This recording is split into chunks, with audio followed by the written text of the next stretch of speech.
That beautiful setting is Riverfront Stadium on the banks of the Ohio River in Cincinnati. Will the World Series start here a week from Saturday or in Atlanta?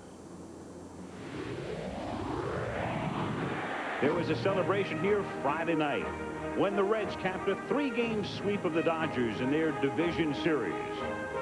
While in Atlanta Saturday, the Braves finished off the Rockies in their series, setting up this showdown. Behind the bats of men like first baseman Fred McGriff and the arms of great pitchers, including Greg Maddux and tonight's starter, Tom Glavine, Atlanta's making its 4th straight championship series appearance.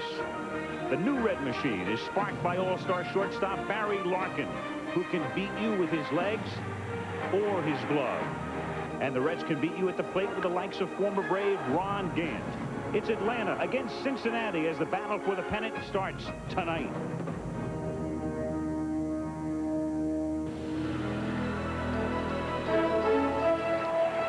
Riverfront Stadium, located in downtown Cincinnati, a ballpark that opened in 1970, hosted the World Series that year.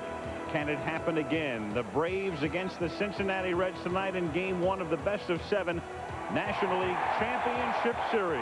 The first 2 games to be played here at Riverfront. I'm Al Michaels. Welcome to the National League Championship Series, and this is the way it should be.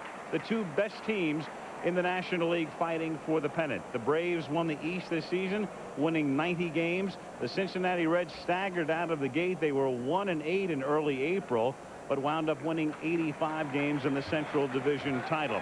The Atlanta Braves in postseason play now, into the playoffs for the 4th consecutive time, and again managed by Bobby Cox. The Cincinnati Reds are managed by Dave Johnson, who took the Mets to the World Championship in 1986. But a fascinating story. He'll manage the Reds through postseason here, win or lose or whatever. He's out. He's done. Ray Knight is the manager of the team in 1996. It should be a terrific series. 2 potent teams, and Tim McCarver in particular. The Cincinnati Reds, great speed because they led the league in stolen bases, good power.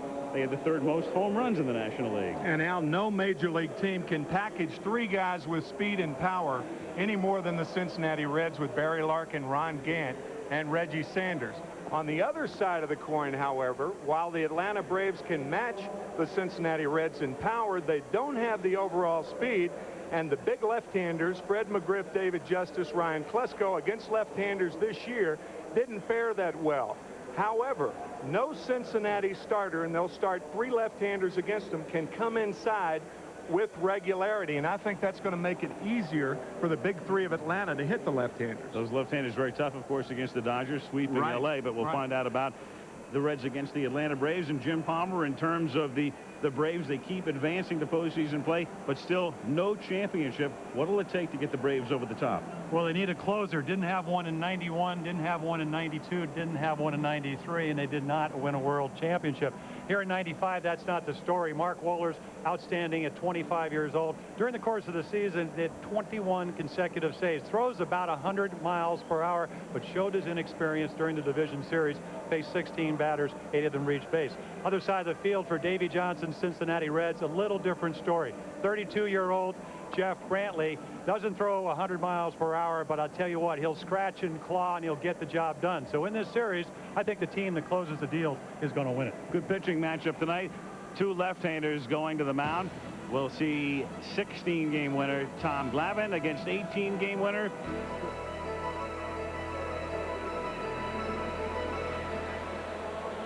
Very pleasant night after a gorgeous day in Cincinnati. Clear skies and no threat of rain, and game time temperature in the lower 70s as the left-hander Pete Schurik loosens up. In his 2nd year with the Cincinnati Reds, started and was the winner in Game 1 of the division series a week ago tonight against the Dodgers in Los Angeles. And here is tonight's Budweiser Atlanta Braves starting lineup. Marquise Grissom leads off in center. Mark Lemke bats 2nd. Chipper Jones, the rookie, hitting 3rd. Fred McGriff, 2 homers in Game 4 against Colorado Saturday in the cleanup spot. David Justice bats 5th. Javi Lopez is the catcher. Ryan Klesko in left. Jeff Blauser is okay. He had the tender ankle and missed Saturday's game in Atlanta. Back tonight, and Tom Glavine goes to the mound.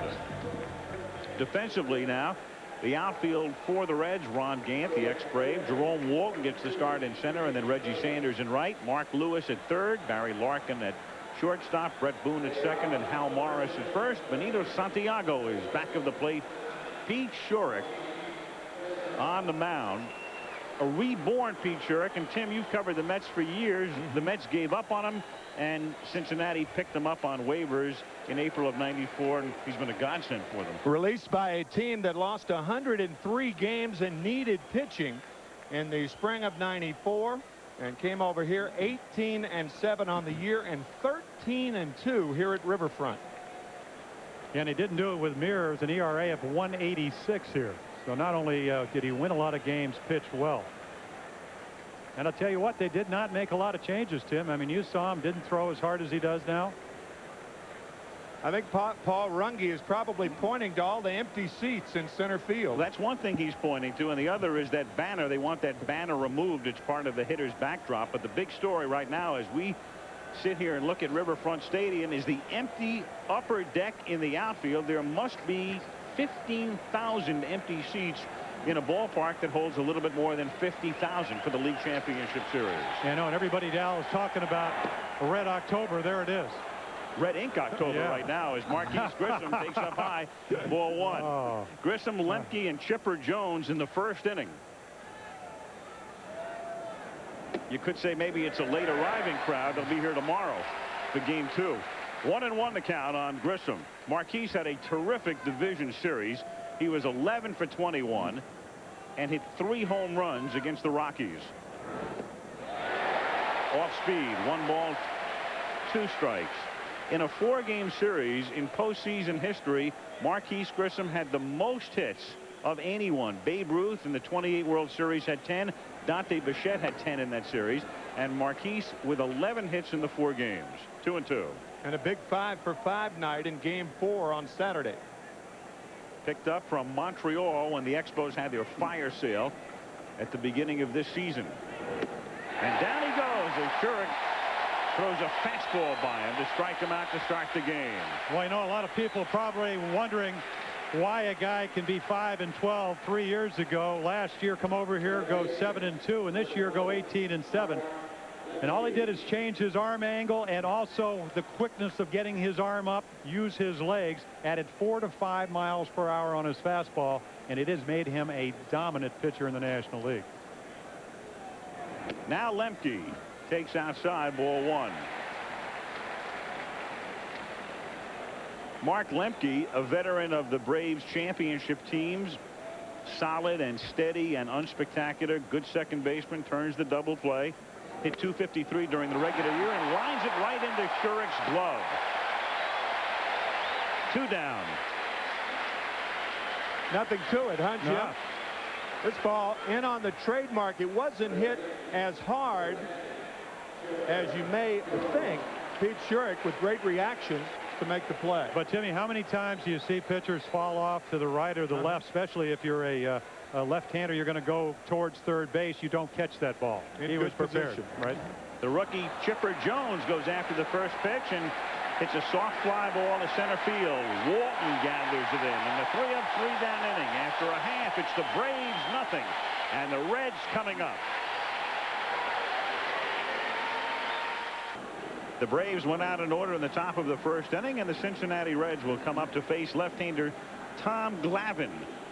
When you think of the Braves, the first pitcher coming to mind would be Maddox with the 3 consecutive Cy Young Awards and a probable 4th. And then there's Glavine, who has won about as many games through the 90s as has Maddox. And here is tonight's Budweiser Cincinnati Reds starting lineup. Jerome Walton leads off in center. Barry Larkin at short. Ron Gant in left. Reggie Sanders, cleanup hitter, in right. Benito Santiago, the catcher. Hal Morris at first base. Brett Boone at second. Mark Lewis at a grand slam the other night, Friday, against the Dodgers. He's at third. Pete Shurik on the mound. The Reds have been platooning all season in center field, especially since the departure of Deion Sanders in July. Jerome Walton will play against left-handers in this series, and Thomas Howard figures to be in the lineup against the righties. Walton leading off, a good defensive replacement. In fact, 43 times this season he came in as a defensive replacement, most of any player in the majors. Well, Davy Johnson will tell you this is his best all-around center fielder. And they got Darren Lewis, who's won some Gold Gloves. But when you're Davy Johnson, you got a guy like Jerome Walton, who in the first inning has hit 4 leadoff home runs, hitting .438. You got to be pretty pleased. 2-1. You mentioned Tom Glavine, 91 20 wins, 92 20 wins, 93 20+ wins, 13 and then 16 this year. Great pitcher. In the air to right center field, and Grissom puts it away for out number 1. One center fielder takes care of his opposite number, and Barry Larkin comes up. Defensively, Klesko, Grissom, and Justice in the outfield. Marquise is terrific. The rookie Jones, Blauser back in the lineup, Lemke at second, good DP combo, McGriff at first, Lopez back of the plate, Glavine is on the mound, and it is a good double play combination, despite the fact they pulled off the fewest double plays in the National League this season. An aberration in terms of a statistic, not necessarily being representative of the way Blauser and Lemke work together. I think Blauser's injuries had a lot to do with that, and his range at short. But speaking of range at short, it does not get any better than Barry Larkin. And we talked about that package of power and speed. Larkin, Gant, and Sanders.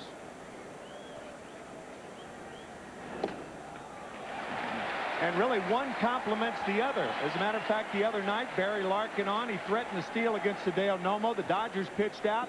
On the 1-0 pitch, Ron Gant hit the home run to put the Reds on the board. And the 3-0 pitch is in there for a strike. And they'll pick each other up as well. The other night, Gant hit the home run, a big home run, to put the Dodgers not in a position where they couldn't come from behind, but in a big hole. On the same night, Reggie Sanders was 0 for 5 and struck out 5 times. That's foul back. 3-2. But Reggie Sanders with a big 2-run home run against the Dodgers in Game 2 at Dodger Stadium. Well, Larkin, I mean, 51 steals, and Glavine, even though he's left-handed, doesn't hold runners on particularly well. Popped up in foul ground. Not much room here, but enough in this instance for McGriff to put it away in front of the camera well, and there are 2 down. Well, you know, I'd had a chance to talk to Tom Glavine yesterday, and he said my motto is give in, give up. So even 3-2, he is not going to throw the ball in the middle of the plate. He just doesn't throw hard enough. He throws about 87. Shorrock throws about 91.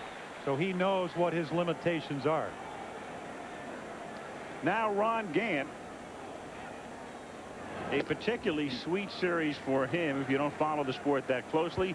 Gant was with the Braves, had signed an enormous contract, in fact the largest one-year contract ever, over $5 million. Fractured his leg in a dirt bike accident, and the Braves wound up releasing him, and he was signed by Cincinnati. Hit slowly to short, and on the run, too late. The throw low, and he beats it out. And so Gant, whose career was very much in jeopardy, who a lot of people figured even if he did come back would have no speed, legs out an infield hit against his ex-mates. I think because of the positioning, Ron Gant a pull hitter, Blauser in the hole, he had too far to go for that ball. A little bit of a double clutch allows Gant to get the first hit of the ball game. Yeah, so here we go in the first inning already. The speed from a home run hitter prolongs the inning and allows Sanders to come to the plate, and that can with one swing mean 2 runs. Gant had 23 stolen bases this season. The Reds collectively had 190, and they would have been up and over 200 in a regular year. Remember, they played 18 fewer games this season. Chopper to short, Blauser to Lemke, just in time for the force. And at the end of an inning, no score in Cincinnati. An inning with no score.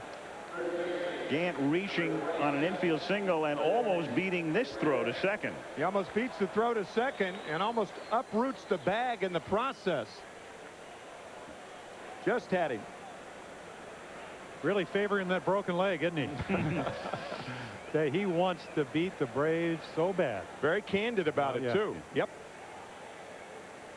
Fred McGriff at the plate. McGriff, Justice, and Lopez in the second inning. And McGriff rips one into the glove of Brett Boone for the first out. 4 straight set down by Schurik. This league championship series game is being brought to you by Toyota and their full line of quality cars and trucks. Toyota, I love what you do for me. Sharp Electronics Corporation. From sharp minds come sharp products. And MetLife. Get Met. It pays.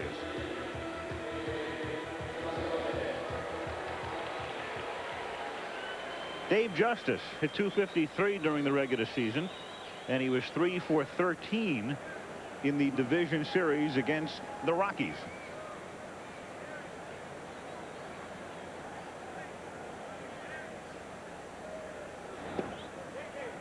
Low for a ball. The umpires. Paul Runge is back at the plate in his 22nd year.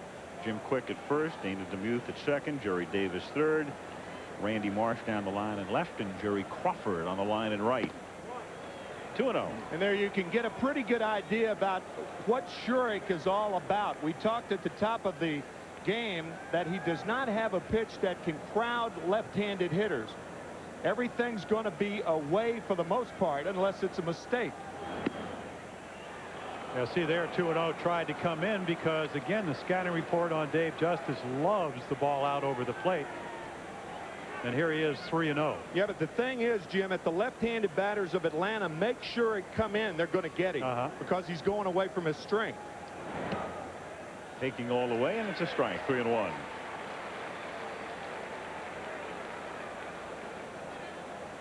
Don Gullett, the pitching coach, on the left, and Davey Johnson, the lame duck manager, on the right. Trying to go out with a blaze of glory. Off speed for a strike on the count. 3-2. I think David Justice was ready to take his shin guard off. That half shin guard.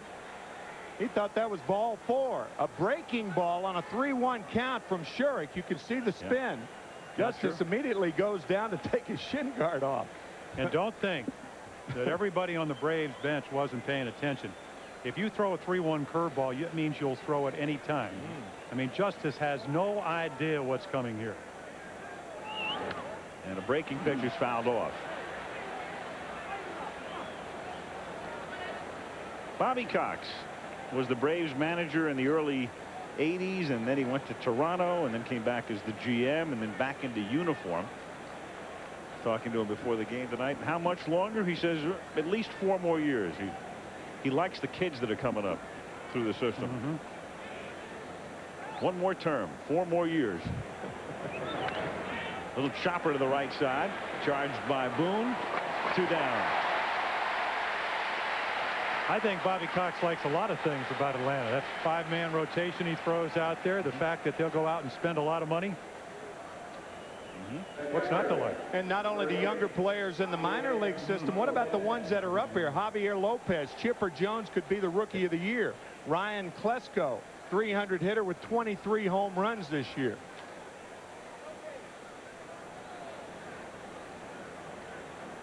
Javier Lopez. He and Charlie O'Brien do the catching, and they pretty much have a pitcher-catcher designated combination. Glavine this season, 29 starts, 26 with Lopez. O'Brien catches Maddox. Waved at and missed. Smoltz, who pitches tomorrow night, normally works with Lopez.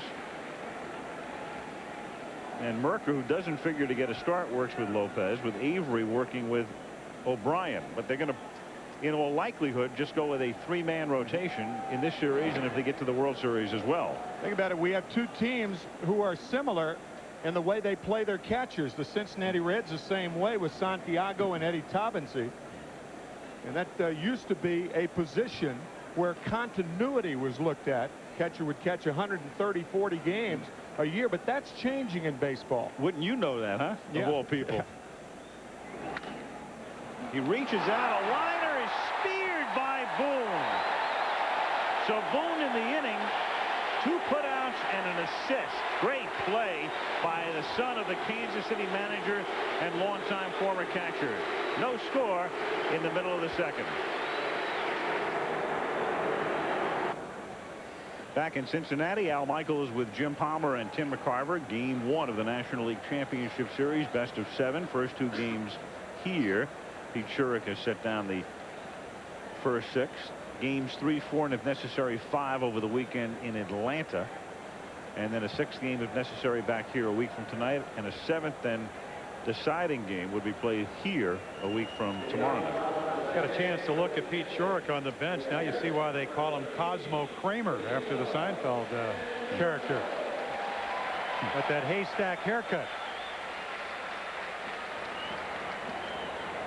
Benito Santiago at the plate. No score. We start the bottom of the second. Tim mentioned that the Reds have a similar situation to the Braves with alternating catchers. Eddie Taubensee does a lot of the catching. But in this series, the Braves will stick with their 2-catcher system. But the Reds, Davey Johnson was telling us, it looks like Santiago is going to catch every game.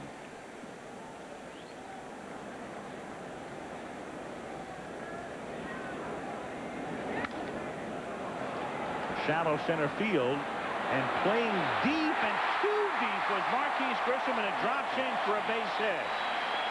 Soft looper to center. Looked like an easy out when it left the bat, but Grissom was deep, and it drops in for a single.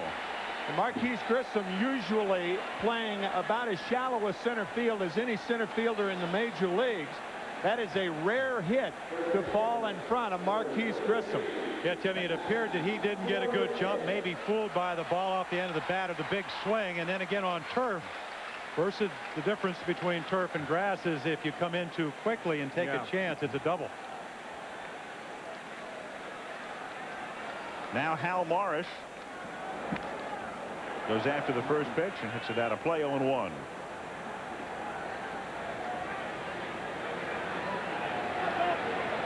Morris 5 for 10 in that Dodgers series. Had a big double in the first inning of the first game, followed by a Santiago home run as the Reds scored a knockout blow and never looked back against LA in game 1. Davey Johnson has the manager of the Reds has a country western bar and restaurant down in New Smyrna, Florida. And I'll tell you, looks like Hal Morris has been dancing down there because he is. Look at the 2-step. That's one of the CNW's new dances. Watch. It's not actually new. It's been around for a long time, but this guy can flat 2-step in the box. He's got more movement in the box than probably any hitter around today. And he told him the guy that told him to dance was Lou Piniella, who's trying to dance by the Indians up in Seattle. Told him if you dance a little but get your weight back, you'll hit some home runs. The year before he hit 3. That year he hit 17. So Luscious Lou must know what he's talking about. I'll tell you, 290 lifetime hitter, very much like the Reds hitting instructor Hal McRae. And people in Cincinnati very familiar with Lou Piniella. He took the Reds wire to wire in 1990 and then swept the Athletics.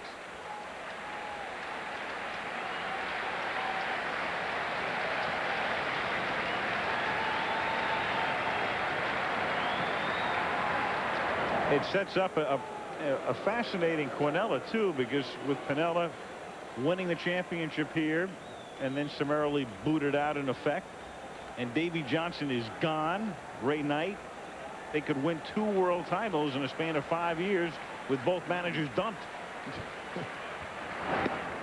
2-2. Best way to keep your job here is not to win. Yes. There is Ray Knight, the third base coach, listed as an assistant manager and next year's manager. And he'll manage because Marge Schott, the owner of the team, likes Ray Knight. That's the deal. Grounded to the right side toward the hole. Lemke to Blauser for the force, and they'll settle for that as Santiago is rubbed out at second. So Morris is at first with 1 down, and it will bring up Brett Boone. It's gotten a lot of play around the country this year, the fact that Davey came back he understood when he took the job it was for 1 year only. Some of the stories defied belief early on. Among the stories was that Marge Schott was upset because Davey Johnson was living with his fiancee. I mean, Davey's a man in his 40s, and the fiancee is now his wife, and she's about 40 years old, and nobody refutes it. So that's part of the equation too. I mean, it's an amazing story.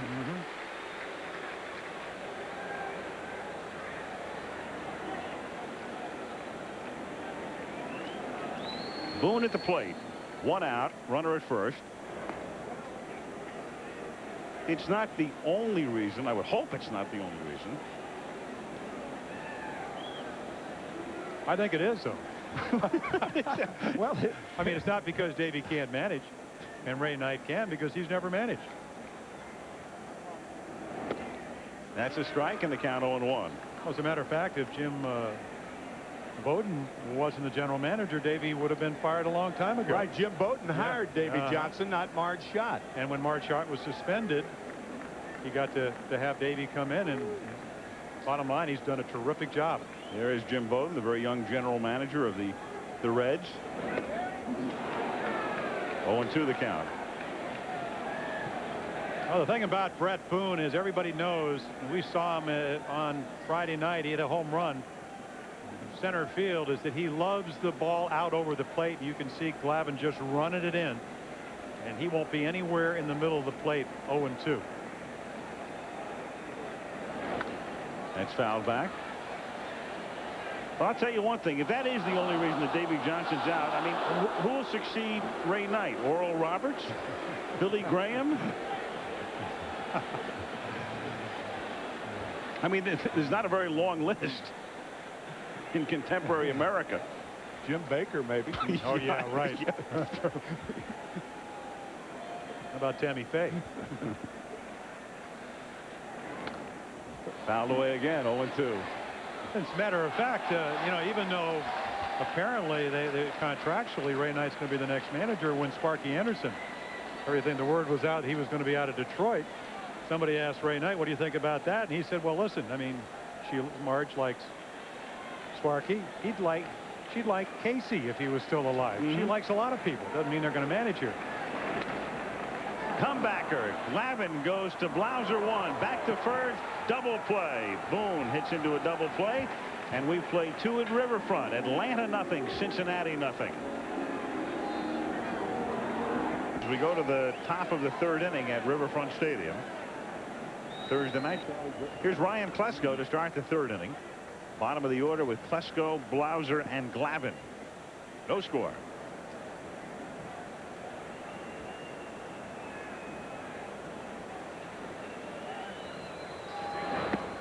Klesko might be a very key man in this series. Whether he has success or doesn't could determine the outcome of a couple of games and, in effect, the pennant. Lefty against lefty. 2-1. Well, he hit 23 home runs, and again, in a limited amount of bats, only hit 3 off left-handed pitching. I honestly think that where he'll hurt the most would be in left field, because everybody knows he's a normal first baseman. Even though he runs well, not a good left fielder. But he can launch them. I mean, anywhere, anytime, any part of the park. A great power the other way. He started 13 of the 36 games that left-handers pitched against Atlanta this year. 3-1, blew it by him. 3-2. And again, that is the difference. Sure, you know, when he was 5-12 with the Mets, he might have gotten trouble having to come in 3-1, but with more leg drag, 4 to 5 miles per hour on the fastball, he can still go for the heart of the plate and actually throw the ball by the hitter. Breaking ball missing, and the Braves have their first base runner. Blauser coming up. We'll step out for a moment. John Saunders. Al, Bob Wolcott continues to walk the tightrope. First and second here with 2 gone. Vizquel with a hard shot, knocked down by Tino Martinez, and they get the put out. But he's allowed 5 runners through 2 innings, but not a run. Back to Al, Jim, and Tim. No score there. Mirror image here in the 3rd inning with nobody out. Blauser at the plate. Hit .211 during the regular season. Lewis shortened up at 3rd. Check swing, a strike. 1-1. And you could see that slide step from Pete Schurig, even with a guy who is not a base stealer on at first base, even though Bobby Cox telling us Ryan Klesko runs fairly well, but that's that slide step from Schurig, and he mixes it up very, very well. Check swing, he went too far. Hit to left field, but hooking foul. No balls, 2 strikes. And really, I guess to explain that slide step, it makes you much quicker to the plate, and all you do is simply slide your front foot without lifting the leg. And you know, normally if maybe you're 1.3 seconds by the time you start your delivery and the catcher receives it, it might get down to 1 point, maybe 1.1, and that makes a difference when you're trying to hold runners. Klesko had 5 steals in 9 attempts this season, and it's 1-2. Blauser back in the lineup. He had missed game 4 the other night. Rafael Belliard was the shortstop. Blauser was involved in a collision with Klesko, the shortstop and left fielder, in a game against the Rockies. 2-2. Bad thing about that slide step, and Schurig has done it on all 4 pitches, is that a lot of pitchers come up short with that pitch. They don't have as much on it. Don Gullett can tell you that. He would much prefer to see Pete not do it on every pitch, but occasionally. And it does make a lot of sense. And again, I guess it's maybe a little unfair when a guy has his success, 18-7, and another, you know, great performance in division series. He pretty much could do what he wants to do, but it doesn't make a lot of sense with a slow runner on first to slide step every pitch. Just a token toss there. He has a very good move. He has 5 pickoff this year, and also 19 men have tried to steal with Schurig pitching this year, and only 7 have been successful. And that's terrific amazing from the defensive end. Yes, it is. I mean, clearly some of the credit goes to the catcher, but in that instance, when 12 of 19 have been thrown out, a lot of the credit goes to that man. You know, it's slide stepping, holding the pause in your delivery, paying attention to the runner at first, and that's the part of winning the close ball games. You're not always going to get a bunch of runs. 3-2. So let's see about Klesko here with nobody out. No score. 3rd inning. He goes belatedly, and it's fouled back. Still 3-2. Now, the one thing you do not want to do if you're on first base, a 3-2 count, you want to make sure he pitches home. You cannot get picked off in that situation. Consequently, the runner does not get a good jump. So if the batter swings through it, the chance of a strike him out, throw him out double play is pretty good. He goes again. Strike him out. Throw him out. Throw him out from his knees. Vintage Santiago. You know, and he talked about that elbow surgery early in the year, and he said, not only does my arm feel better when I hit, but when I throw. And you're right, Al. This is exactly the way. I mean, he knows he can make an accurate throw. He's done it for years. Now that his arm is well, not even close. And again, you know what did it, Timmy? The slide step. Slow runner, quick delivery, great arm from the catcher. Going to work every time. Here's Glavine with 2 out on the bases empty, fouling it off. 0-1. Did you used to throw from your knees? Let me tell you, I really struggled as a thrower, as a catcher during my career, and seeing a guy like Santiago throw from his knees is it's enough to make you sick. That's grounded toward the hole and scooped up and backhanded by Larkin like he had a highlight cesta in his left hand. And at the end of 2.5, no score in Cincinnati. All right, John, so the Mariners out in front in Seattle in the American League Championship Series. Here, no score in Game 1 of the National League Championship Series with Mark Lewis, the number 8 hitter. The Reds platoon at third. Lewis plays against the lefties, and Jeff Branson against the righties. In for a strike. And tomorrow night we'll see a righty. John Smoltz goes to the mound against John Smiley.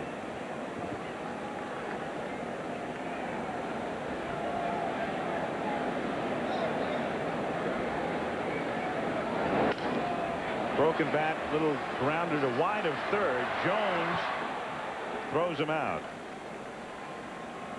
Chipper had to look at the ball as he brought it out of his glove. And Benito Santiago, it's an amazing story. Tim talking about, you can't believe it from his, you know, when you look at him, it hurts to think about it. I mean, the thought of trying to do what he does from your knees hurts. Yeah. I mean, folks, just try doing that. Go out and try throwing a baseball about 45 yards from your knees. It's hard to do. And he throws strikes from that position. Shurik takes a strike, 0-1. I think the amazing thing, 8 bone chips out of his elbow early in the year. Now, he couldn't have done this 6 weeks ago. Wasn't throwing well, wasn't hitting well. And I think that's why Davey Johnson's going to play him. Why shouldn't he? You know, talk about the great defense. This is part of it.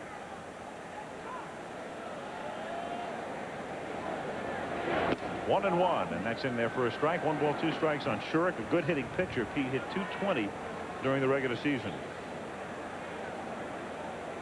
And actually, both Glavine and Shurik, you know, both over .220. Glavine at .222. In fact, hit a home run here at Riverfront to beat John Smiley 2-1. First major league home run. In fact, I asked Pete, I said, can you hit? He gave me one of those little fingers. Not, you know, not really. And then I checked the stats. .220 is awfully good. Maybe that's why he was 18-7. He was hitting. At 15 hits this season, 13 singles and 2 doubles. 2 balls, 2 strikes to count. 1 out, bases empty. Bottom of the 3rd inning in Cincinnati. No score.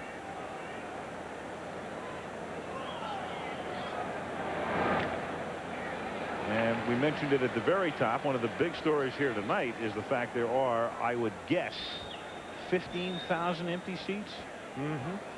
Maybe more. They had far more people here on Friday. Right. I think they listed tickets sold as somewhere around 50,000, though that is probably a dubious figure. That's in there for called strike 3, and Glavine has his 2nd strikeout. 2 gone here in the 3rd inning. Meanwhile, from a journalistic standpoint, it's almost inaccurate to compare Glavine or Greg Maddux to other pitchers. They should be compared to DeBakey and Cooley, the famous surgeons in Houston, because these guys can surgically cut you apart as a hitter. In and out, in and out. They've broken it. Glavine's broken a couple of bats tonight. He's throwing inside more on right-handed batters. There's Greg Maddux. He'll be the starter in Game 3 on Friday night. These 2 teams open in Atlanta. The way the rotations are set up with the Braves using 3 pitchers, that would mean Glavine would go in Game 4. It also would mean that if we go to a 7th game, Glavine would pitch that one. Now the Reds are in a different scenario. It's conceivable they could use a 3-man rotation, and then again Davey Johnson thinking about perhaps Mark Portugal in a 4th game. Yeah, I think he's changed his mind there. At least that's what he intimated in the meeting we had with him. You know, he said, I said, will Portugal pitch on Saturday? He said, no, not at this point. Center field starts this season. We mentioned the platoon situation, and Jerome Walton made 27 starts. Darren Lewis came over from the Giants, but he's a defensive replacement. It's now Howard and Walton platooning. Dion, of course, is gone. Reggie's here, but he's in right field.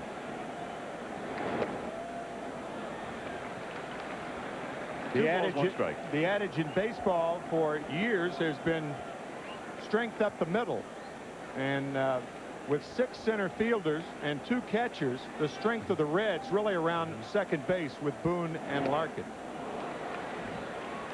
2 balls, 2 strikes to count. Well, there it is, totally unpredictable. Well, the strength up the middle, when you think about this, is the new Red machine.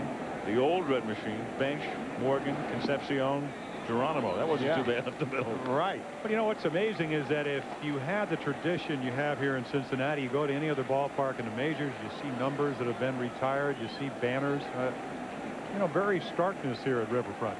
Al McRae part of the old red machine for a while. One hopper to short. Blauser throws out Walton. To the fourth with no score. We'll return to Cincinnati after this from your ABC station. Here's Grissom leading off the fourth inning. Takes a strike, 0-1. Got to believe it was Johnny Bench. Yeah. And certainly he's in the. He'll be doing post-season radio. Broadcaster to be. Well, Johnny's been a broadcaster for years. Yeah. Well, we don't know exactly the semantics of that question. So right. Maybe we've been trying to be tricked. Maybe it's not Johnny Bench. Well, that's another way of looking at it. Or maybe Johnny broadcast for a while and move it out of the business. You mentioned about retired numbers. The Reds have only retired 2 numbers, one of which was Johnny Bench's number 5, Fred Hutchinson. The other number 1, was Hutch, great manager of the Reds in the late 50s, early 60s.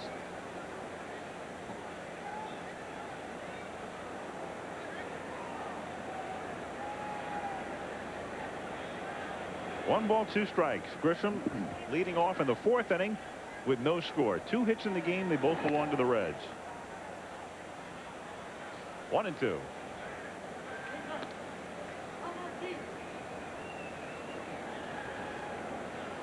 Shurik tonight, Smiley tomorrow, and then David Wells in game 3. So 3 lefties. Half swing, they check. Got him. Jim Quick puts the thumb up, and that's 3 strikeouts now for Shurik. He has faced the minimum 10. Klesko walked, but was thrown out at second. Again, get ahead, span the strike zone, and you can see again the high fastball, a pitch he didn't have 2 years ago. And again, just a little mechanical adjustment. Don Gullett and bullpen catcher, and actually former pitcher and bullpen coach Grant Jackson. Mark Lemke hits a fly ball to center field. Walton started back, now comes in and makes the catch at what would be about the 30-yard line for the Bengals. 2 down. Jim, you are the first person that I have ever heard use that phrase of stay ahead and expand the strike zone. And if I were talking to a young pitcher and I had one thing to tell him, that would be the one thing to tell him. That one simple sentence that is, I guess it is a simple sentence, but not simple to put into effect. Chipper Jones. But I think the one reason that Shurik in 1995 versus 93 is more confident to challenge the hitters, and manager of the Reds, Davey Johnson, second baseman, shortstop when he came up, very much into pitching, used to say, get ahead. Don't be afraid if you have a good fastball to use it. And Shurik, with the new mechanics and more on the fastball, isn't afraid to throw it early in the count. Davey was always involved as a second baseman in pitch count and so forth. I think that's why he's turned out to be a terrific manager. And wouldn't have figured the minute we start talking about it, he falls behind 3 balls and no strikes. Well, again, it's your intentions. I mean, in Shurik in 190 innings this year, only walked 45. Tonight he's been behind some hitters. And this is a dangerous situation coming up, because I would think Jones will be swinging here. He takes a strike. 3-1. Another guy that a switch hitter, when you turn him around to the right side, 23 home runs, only hit 3 from this side. Another reason left-handers may be successful against the Braves. That's hit into left field for a base hit. So the first hit for the Braves on a 3-1 offering with 2 out in the fourth. Chipper Jones singles. Fred McGriff comes up. Here's John Saunders. All right, Al, thanks a lot. Bob Wolcott, we told you he kept stranding runners, but not this time around. Jim Thome with a couple aboard, a single to center field. Baerga comes in to score. Griffey's throw is cut off and makes it 2-1. And right now the Indians have the bases loaded. We'll keep you up to date. Al, Jim, and Tim. Walcott like Jersey Joe Walcott on the ropes. I tell you, against Cleveland, when they announce you're going to start, I don't care if it's a week or a day ahead, you're on the ropes. McGriff breaks his bat, rolls it down to Boone, and Freddie's gone, and so are the Braves. 3.5 quick innings in the books at Riverfront Stadium in Cincinnati in game 1. It's Atlanta 0, Cincinnati 0. Barry Larkin leads off. Fast ball game to this point. Pete Shurik has thrown just 47 pitches. And Tom Glavine has been working very economically as well. 1 ball, 1 strike on Larkin. Gant and Reggie Sanders to follow. Well, Steve Hurt always gives us those little nuggets, and in the National League, if you get the first batter out, you only score 15% of the time, and if he gets on, it's 53% of the time the opposition scores. And that's hit down the left field line for extra bases. Larkin on his way to second as Klesko comes up with the ball, and he's going for 3, and the throw is not in time and offline. Barry Larkin thinking triple all the way. Klesko going over gingerly and conservatively to play the carom, and Larkin full speed from home to third. A changeup out over the plate, and easily by Chipper Jones. Klesko with all sorts of problems coming up with it, but Barry Larkin makes up his own mind whether to go to third or not. A base runner in that situation with the play in front of you doesn't even bother to look at the third base coach. Triple for Larkin. Now Gant with the infield back except for McGriff, so a ground ball will make it 1-0. And if you're Tom Glavine, you can take that 53 percentile and make it about 100 because you don't want to have a big inning. And you're right in the middle of the order. So the guy on third, when you're not a strikeout pitcher, most likely is going to score. Strike, 1-1. Again, you don't mean you don't give in to Gant, but with the infield back, minimize the damage. Gant hit .276 during the regular season with 29 home runs and 88 runs batted in. And that's grounded to deep short. It'll score a run, and Gant will beat it out.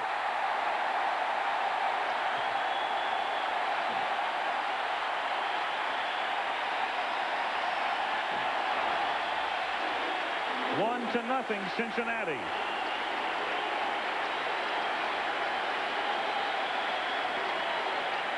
First time Gant was hitting, Blauser was in the hole. He hit it to his left.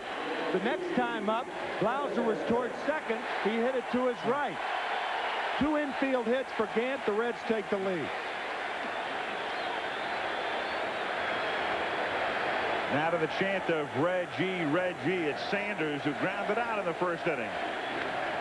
Shattered bat and hit down to second, and Lemke has only 1 play, and down to second base goes Gant. So Glavine saw Sanders off, 1 gone, and it will bring up Santiago, and it almost hit Glavine. Well, Sanders has been up twice. He has swung at the first 2 pitches. That ball on the outside part of the plate, which is where Glavine likes to live. And right here, it might even have distracted Lemke because he doesn't get the lead runner. He takes the sure out at first.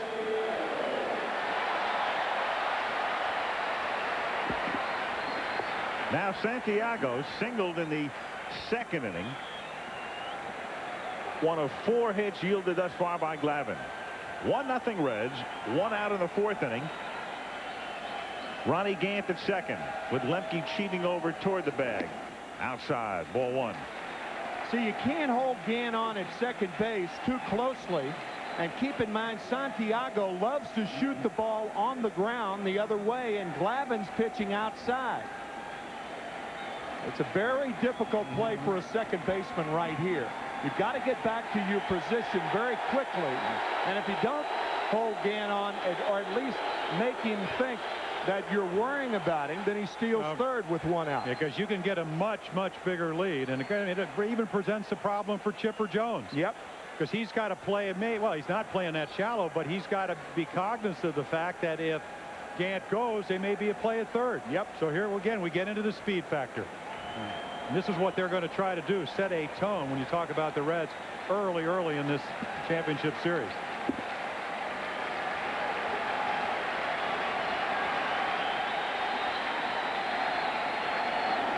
You can see Glavine giving Lemke time to get back to his position. If Gant breaks, Glavine steps off, or at least that's the game plan. Speed, the most disconcerting thing to a pitcher. It's not power, it's speed.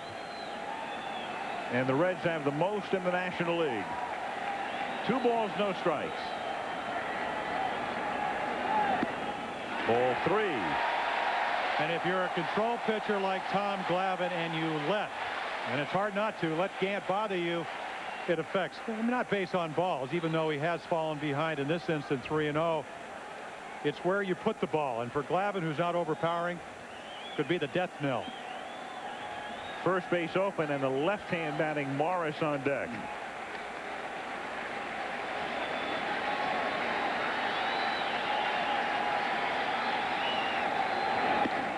And he walks him. So there are runners at first and second. 1 down. Hal Morris coming to the plate. Grounded out in the 2nd inning.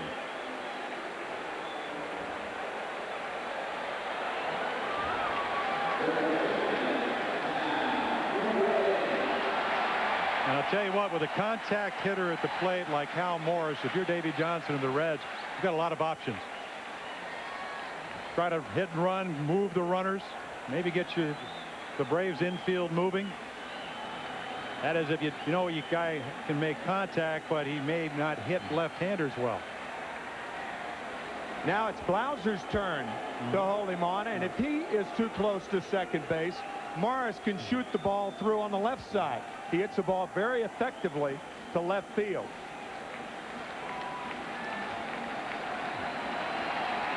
Ray Knight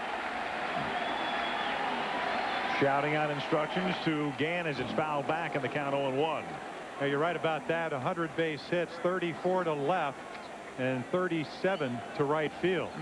As a matter of fact, that key double that Al Michaels talked about in game 1 of the division series, a 2-out, 2-strike double up the gap to left center.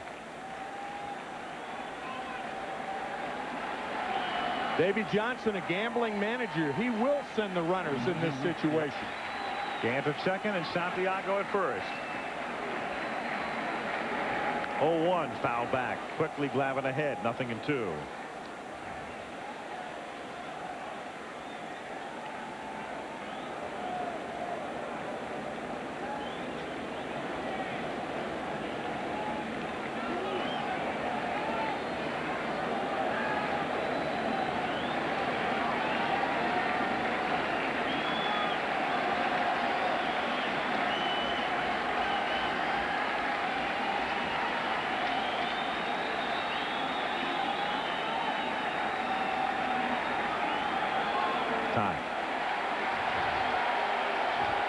See, that's a smart thing to do, but when eventually you do deliver the ball, even when you have a fast guy at second, you know you have to be a little quicker to home plate.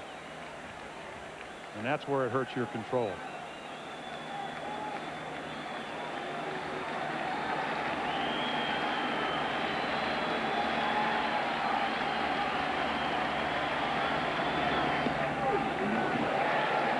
That's a bad formula, though, Jim. If you're thinking about the guy with the stick in his hand 80% and the runner 20%, you don't want that. No.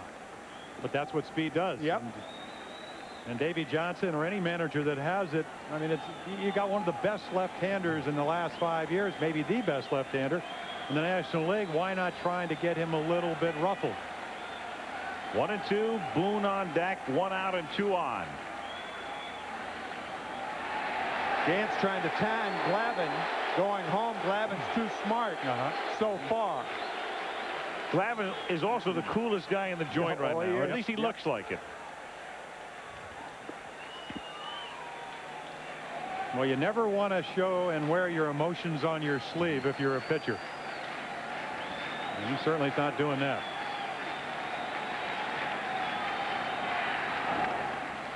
Fouled away. It stays 1-2 on Hal Morris. Shurik, meanwhile, resting, has thrown just 47 pitches in 4 innings tonight. Yeah, you always wonder about a young pitcher. You go back and look at that first game Shurik pitched. It got 4 runs in the first inning. Tonight it didn't matter. 1-2 to Morris is fouled away again.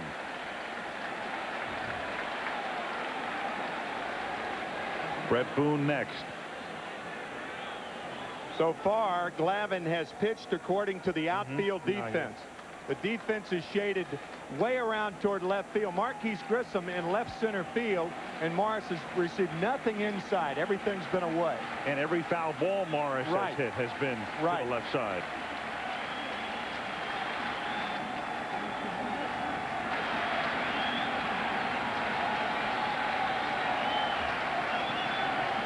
The 1-2 is inside, and it hits him. It grazed him to load the bases.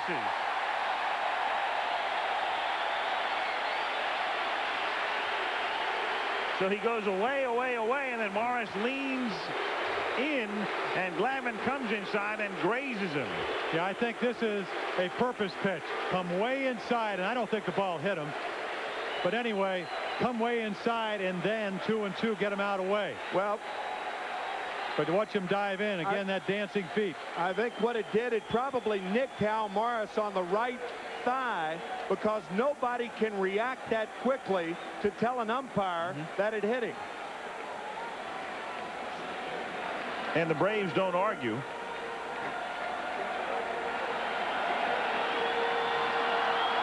The pitching coach, Leo Mazzoni, makes a visit to the mound with the bases loaded. You know, Jim, that could have been a purpose pitch. Yeah, no, it was. But it also could have been the fact that Ron Gann had him thinking so much about him that he lost his concentration toward the plate.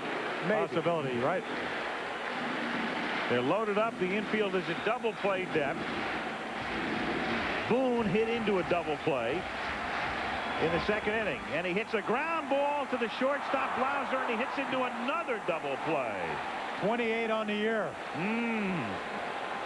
Glavine gets out of it after giving up a run. 1-0 Cincy. I'll be darned. I thought it might have been Johnny Bench in 1970. I did too. Joe Garagiola had a great series. Cardinals against the Red Sox. Batted over 300 that year. And the first pitch here is a strike to Justice, and the count 0-1.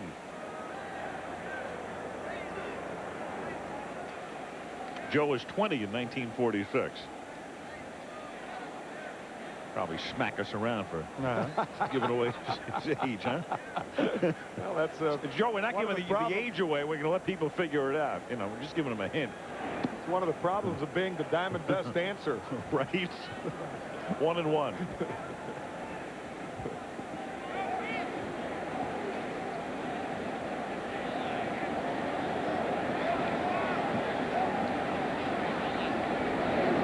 And that's grounded foul into the Cincy dugout. 1 ball, 2 strikes to count. 5th inning.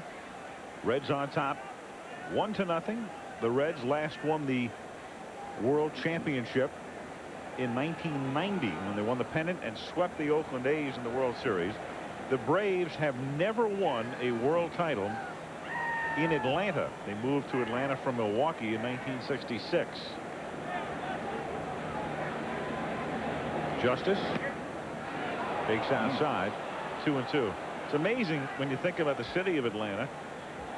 The 4 professional teams they have or have had have never won a title in their respective sports. And Justice comes around and tried to get out of the way, but swung in the process, and down he goes. 4 strikeouts now for Shurik. Well, once again, the high fastball, this time 2-2, and when you throw over 90, you better get the bat started, and that's what Justice does, and he can't hold up. Yeah, we talked about Shurik never coming in. That was not by design, that pitch. 1 out. Lopez takes up high. We mentioned the Braves never having won the World Series. The Falcons have never won an NFL championship. The Hawks have never won an NBA title. And the Atlanta Flames were a part of the NHL for a few years. 8 years, in fact, in the 70s, and they never won the Stanley Cup, as it's looped into center field for a base hit off the bat of Lopez. So the Braves have the tying run aboard with 1 out, and Klesko coming up. And this league championship game is being brought to you by Bud Light. If you want great taste that won't fill you up and never lets you down, make it a Bud Light. Network MCI. how to get modern communications technology working for your business. And Chevrolet, the cars and trucks 36 million people depend on every day. Genuine Chevrolet.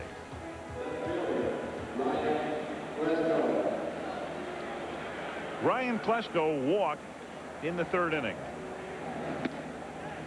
Strike.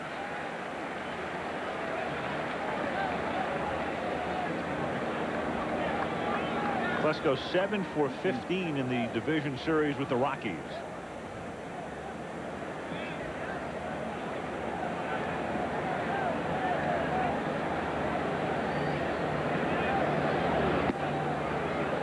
One and one. Well, the game and especially hitting and pitching so much where you have to adjust from at bat to a bat, game to a game, and that's what Klesko did. Got 3 hits in game 3 after striking out the first time. Just looked away. Line drive to left, one up the middle, another one to left field. Ball 2, 2-1. I would imagine if Klesko puts the ball in play, especially on a fastball, it's going to be to left center or left field. And as you said earlier, Jimmy has tremendous power the other way.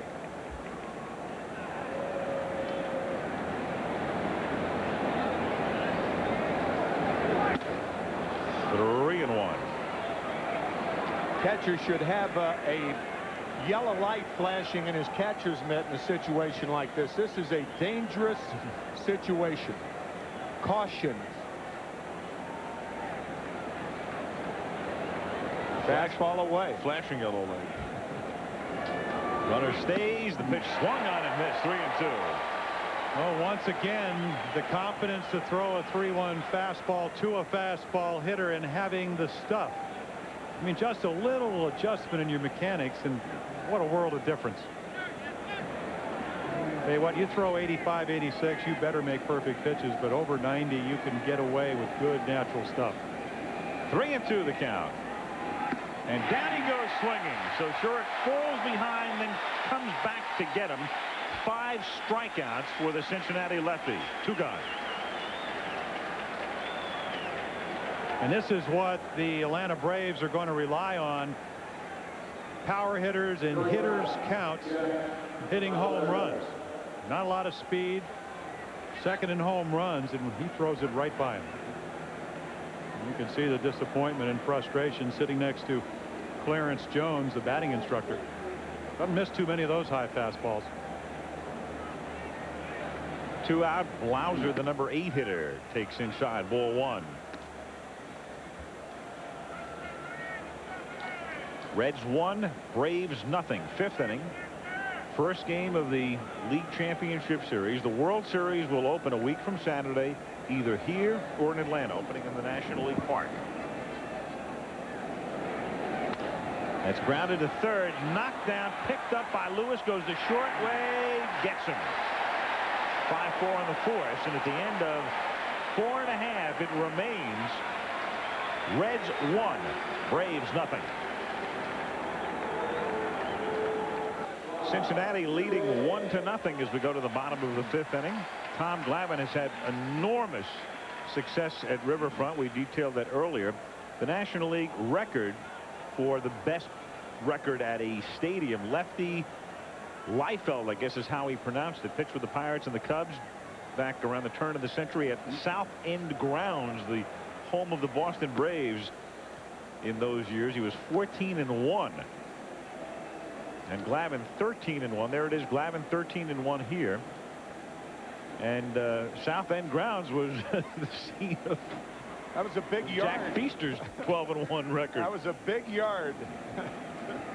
You'd have loved to pitch. Oh yeah, Jeb, huh? Love those big ballparks. Well, they asked Glavine, you know why the success here? He said, I pitch well, they play well behind me, and I like the mound. And it was very interesting to me. He said the backstop is not that far behind home plate, and I think it gives him the feeling of being on top of the hitter, and that's not always the case in some ballparks.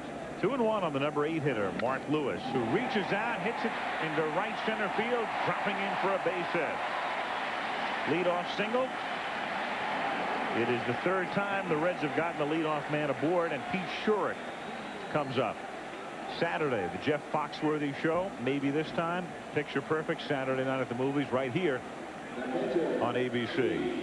Jeff Foxworthy saw his first show. He said, you might be a redneck if your wife says, I'd like to take a bath. Please get the carburetor out of the bathtub. You might be a redneck. Shurik bunts foul on the count 0-1. Well, National League Baseball right here, bunting situation, and if you're Pete, you'd like to get the bunt down and possibly get another run. It's going to make it easier over the long haul. Very much a part of the game. Can you field your position? Can you hold runners on? Can you help offensively? Something you don't have to worry about in the American League. Bunted in the air and foul, and McGriff can't get there. No balls, 2 strikes to count. Pete Shurik from Fairfax, Virginia. He graduated in Falls Church, Virginia, and every afternoon after high school he would come home and he and his brother would have a wiffle ball game in the backyard. And because Baltimore Orioles, big fan of Jim Palmer and the Orioles, and also the New York Mets. His favorite player, Darryl Strawberry. And with 2 strikes, he's up there to bunt, and it's right down the middle. So obviously you never bunted in wiffle ball. Neither did Strawberry. No. 1 down. Shurik strikes out for the 2nd time. Here's John Saunders. Well, Al, speaking of strikeouts, Dennis Martinez using them to his advantage here. Jay Buhner swings over the top of that one. 4 strikeouts right now for Dennis, but he trails 2-1 now moving into the 5th. Al, Jim, and Tim. So 2 very close games for our regional pastime tonight. 1-0, Cincinnati leading it here. Lewis at first base with 1 out. On the top of the order, Walton at the plate. Davey Johnson, not the type of manager who likes to hit and run with this lineup, but if he were to hit and run, Jerome Walton would be the type of guy he would do it with.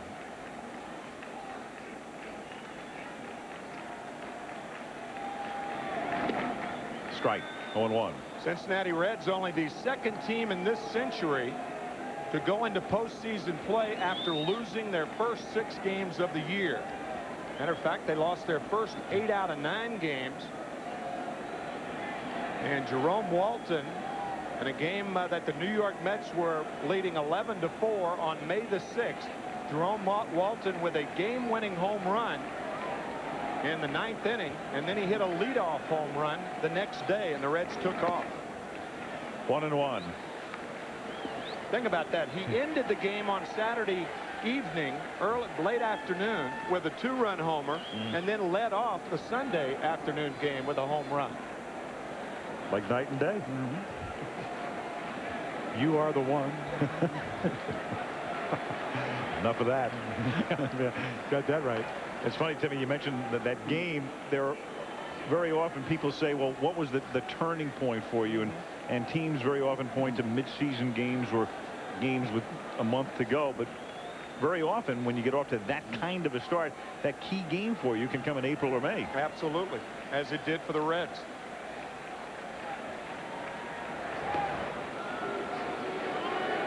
One ball, 1 strike to count. Lost 8 of the first 9, then won 28 of 34. And then 56 of the last 101. They didn't have a very good September, but there was no race. I mean, Houston was 2nd, but no real threat to the Reds. Houston just trying to get a wild card. That's a ground ball to the right side. Lemke to Blauser, 1, and back to McGriff. Double play. And that's 3 double plays turned in by the Braves to the 6th. 1-0 Cincinnati. Stadium in downtown Cincinnati, right on the Ohio River. That shot is taken from Kentucky, the bordering state right across the river. High cloudiness tonight, but a beautiful evening in Cincinnati. To the 6th inning we go. 1-0. The Reds on top with Tommy Glavine to lead off. Glavine, Grissom, and Lemke. Glavine grounded out in the 3rd inning. 0 for 1.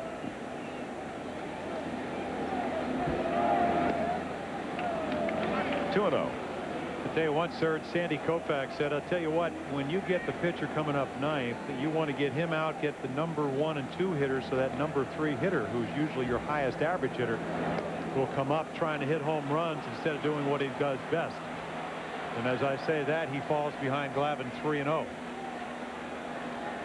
I think if you're Glavine, you take 2 pitches here. I would think so. There's one. Even though he does swing the bat, I tell you, I watched him take BP yesterday. Yeah, he can hit. Oh, yeah. Yep.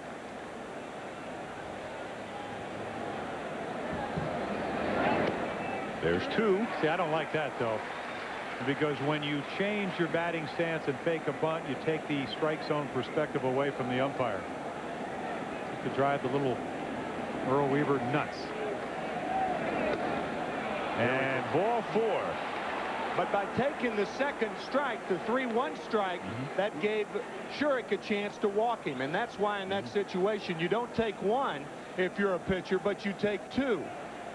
And I'll tell you what, he's trying to throw this ball right down the middle, and maybe because you don't want to walk the pitcher. One of the cardinal rules of losing. The difference, I think, Jim, in saying I have to and I will. All right. When you say you have to, the chances of you doing it go down. So Tommy Glavine at first base. Song jacket, and Grissom winds it in a tremendous catch made by Lewis at third. Unbelievable. Mark Lewis, local guy, grew up in Hamilton, Ohio, hit the pinch hit grand slam home run the other night. Makes a fabulous play here. And maybe he was here in 1970 when Brooks Robinson put on a show in the 70 World Series, because that ball is into the corner, and with Grissom's speed, who knows what would have happened. I mean, this ball is torched. And there's your great defense by the Cincinnati Reds. That was a brilliant play. Well, that's a run saver right there. More importantly, a big inning saver. Strike to Lemke.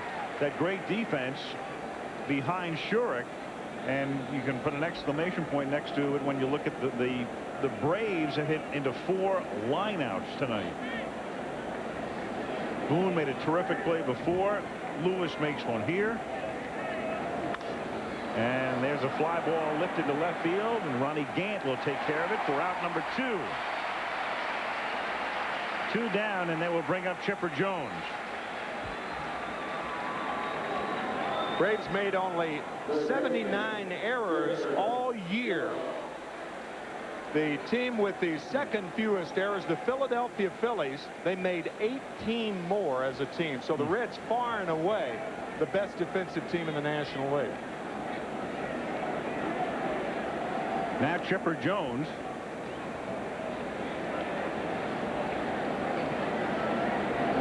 And the thing about the Reds, if you get into the late innings, they get even better defensively, because then you see Darren Lewis. Right. Who's about as good as they come in the outfield. Yeah.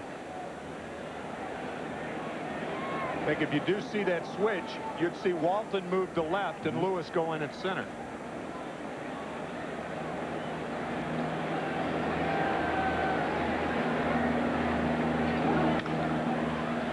Grounder might have deflected it.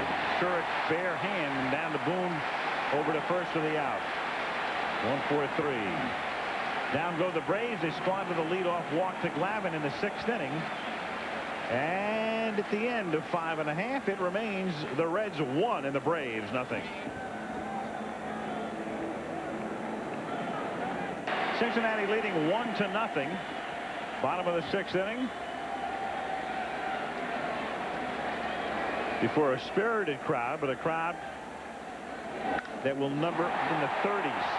To left field and hit sharply over the head of Klesko, who had trouble judging it, and Larkin winds up at second with a double. So Barry's got a triple, and now a leadoff double in the 6th inning. Yeah, the last guy you want to see come up if you're Tom Glavine, and probably the best leadoff guy if you're Davey Johnson. Toughest play for an outfielder is the ball hit right over his head. Tough to judge, and occasionally knuckles.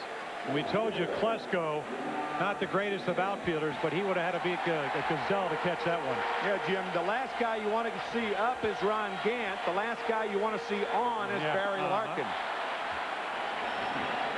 Lemke cheating over toward the bag at second as Gant fouls it back out of play. 0-1.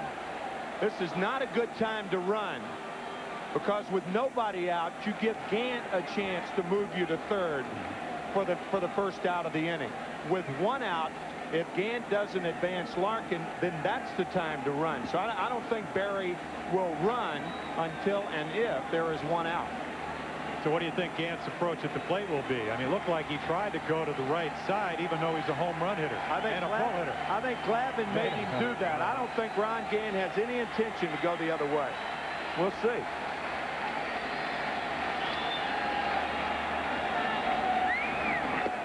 And he's up there to try to lay one down and reach on a bunt. 0-2. But see, for a guy like Ron Gant, you're taking him totally out of his element. I mean, here's one of the dominant pull hitters around. I mean, if he doesn't get him over, then you do have the chance to have Larkin try to steal third with one out. So why not let him just swing away? I can't go believe to hacking. That's right. I can't believe that Davey Johnson gave him the bunt. I think he did that on his own. He may have. But why would a guy like Gant take it upon himself to sacrifice in that situation? I don't know. Strike 3 called.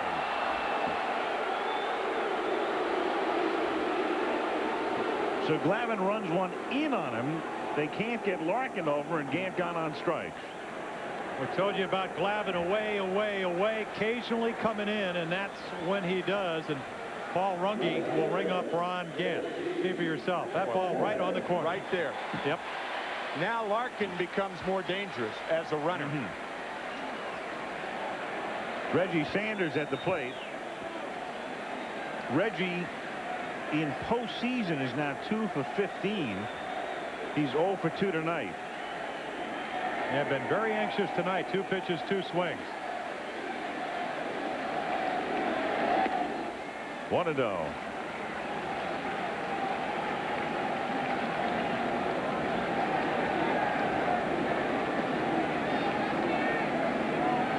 There's Hal McRae, and he talked specifically about Sanders and a pitcher like Glavine. There's smart aggressiveness and there's dumb aggressiveness. Sanders telling me before the game, I tell you what, Glavine will just paint the outside corner. Stay there, stay there, stay there. That's what he's done both times to Reggie Sanders, and Reggie tried to pull the first one, hit it off the end of the bat, broke his bat the second time up, and grounding out to Lemke at second. Tremendous power the other way. 11 opposite field home runs this year.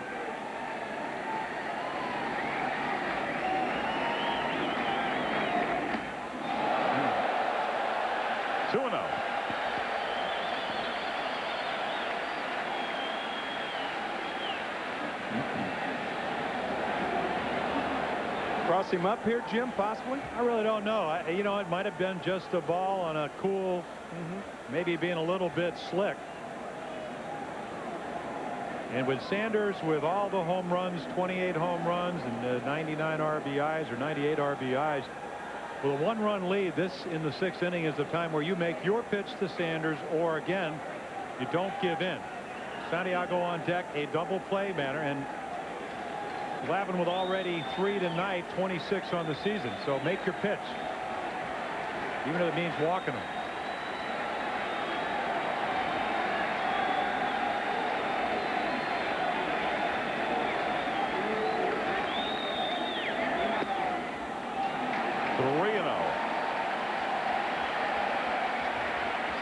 And see, they're going to do that.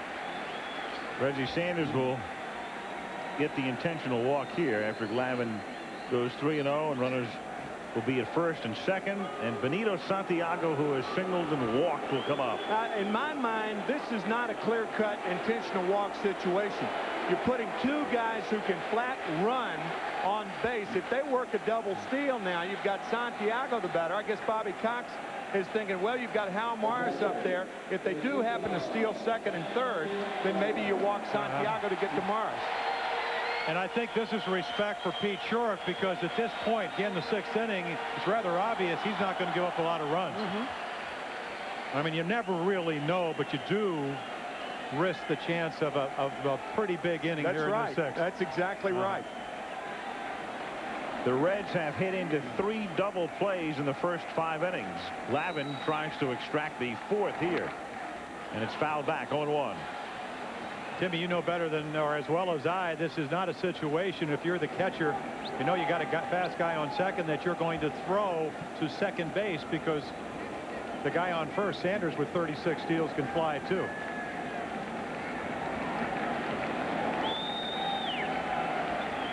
McMichael going to the bullpen for Atlanta. Their first action of the night. Greg McMichael, a right-hander, will start to throw.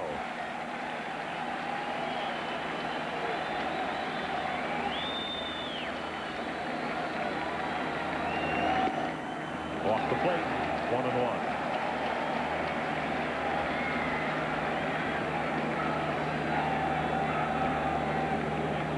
Again, Mark Lemke very much out of position at second base. Santiago does have the ability to shoot the ball through on the right side on the ground. Now, even McGriff at first trying to feint behind Sanders for maybe a possible pickoff play.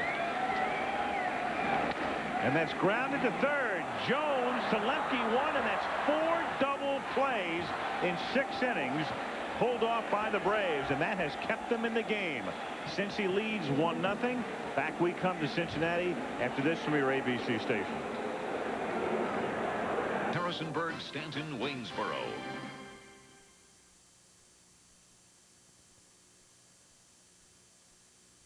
And he escapes trouble once again. 2-1 the lead in the 6th. Back to Cincinnati. And in the 7th inning here, 1-0, the Reds on top. It's McGriff, Justice, and Lopez facing Pete Shurik. Shurik allowing just 2 hits to this point. And McGriff pops it up. Lewis. 1 down. Justice will be the batter. Tonight's League Championship Series game is being brought to you by Buick and your local dealers. Remember, Buick, the new symbol for quality in America. Canon, so advanced it's simple. And Bud Light, if you want great taste that won't fill you up and never lets you down, make it a Bud Light. In Cincinnati, Al Michaels with Jim Palmer and Tim McCarver. Game 1 of the National League Championship Series, and Dave Justice at the plate. Justice has grounded out and struck out. Shurik has walked 2 men tonight, and he has struck out 5. Yeah, he's showing a lot of maturity. He talked yesterday about the fact that McGriff will look for pitches, especially the curveball. He's gone right after him with the fastball. Same with Justice. I mean, a lot of confidence, a lot of poise for a youngster. But really, second postseason opportunity.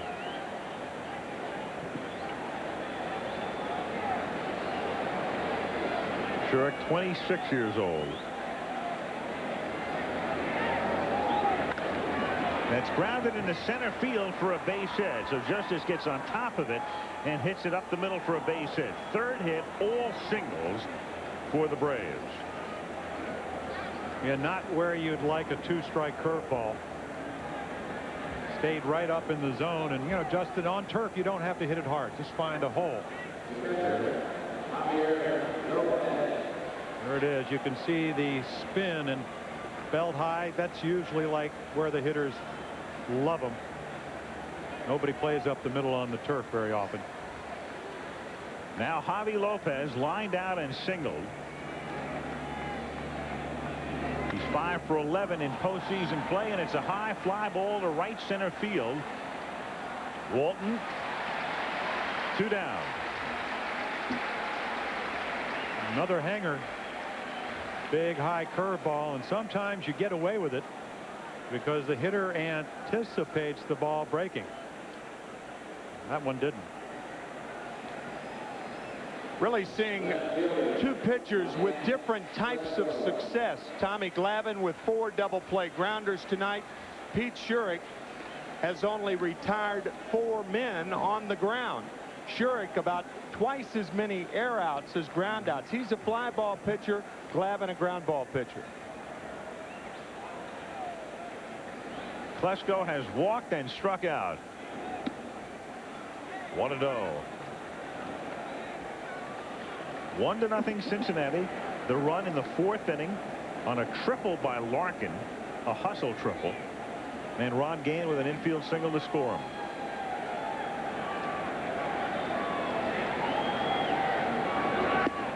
Strike. 1-1. Dave Justice is not likely to run. You may have seen on Saturday night he hammered a ball off his right knee.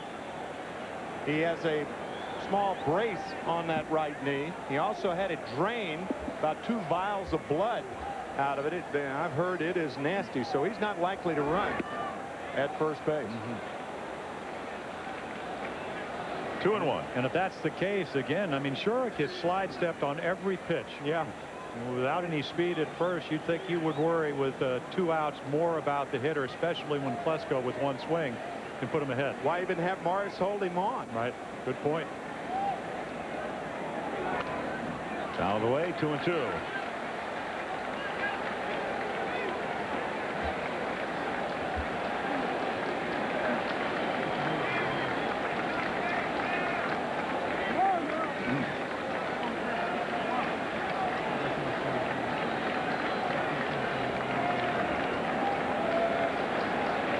Two balls, 2 strikes, 2 out. Justice at first base.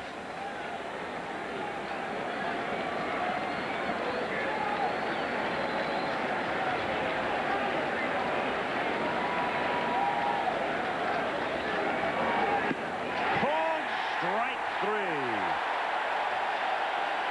His 6th strikeout and his biggest to this point.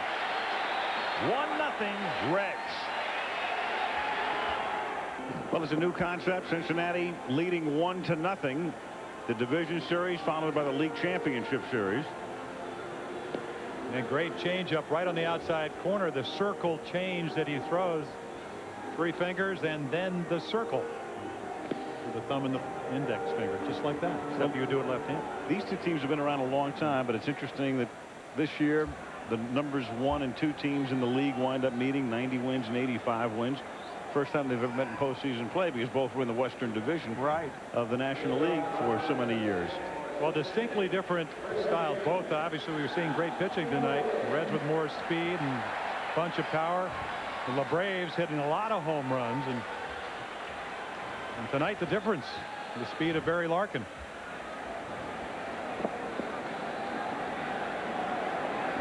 Hal Morris in the bottom of the 7th inning. 1-0 the count. Morris, Boone, and Lewis in what figures to be Tom Glavine's last inning, because he's due up second in the 8th inning. And Morris hits one down the left field line and slicing into the corner. Cut off there by Klesko. Morris on his way to second. In there with a double.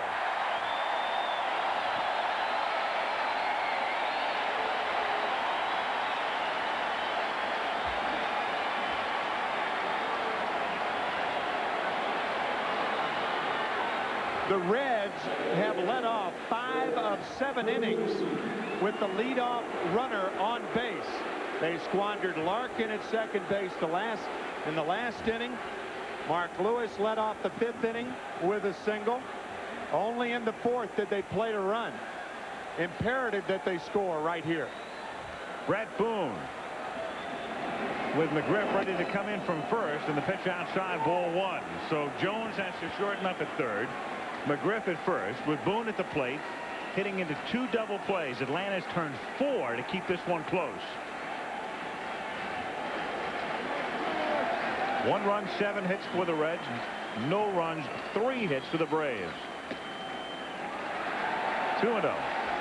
And I don't think he'd be bunting, Tim. I think he's going to take a shot. 8th hitter right behind him, then the pitcher. Right. No thoughts of entertaining a pinch hitter for Shurik either, with Pete pitching a shutout. I think Bobby Cox would like to see Shurik lead the game. Yeah. So would the Braves hitter. 2-1.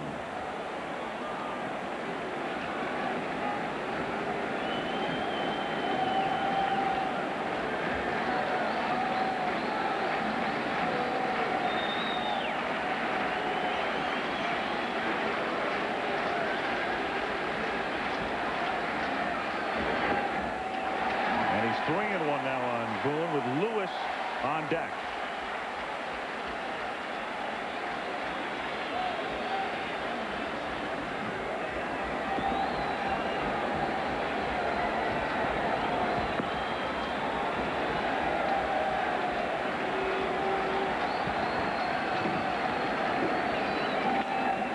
Popped in the air, shallow right field.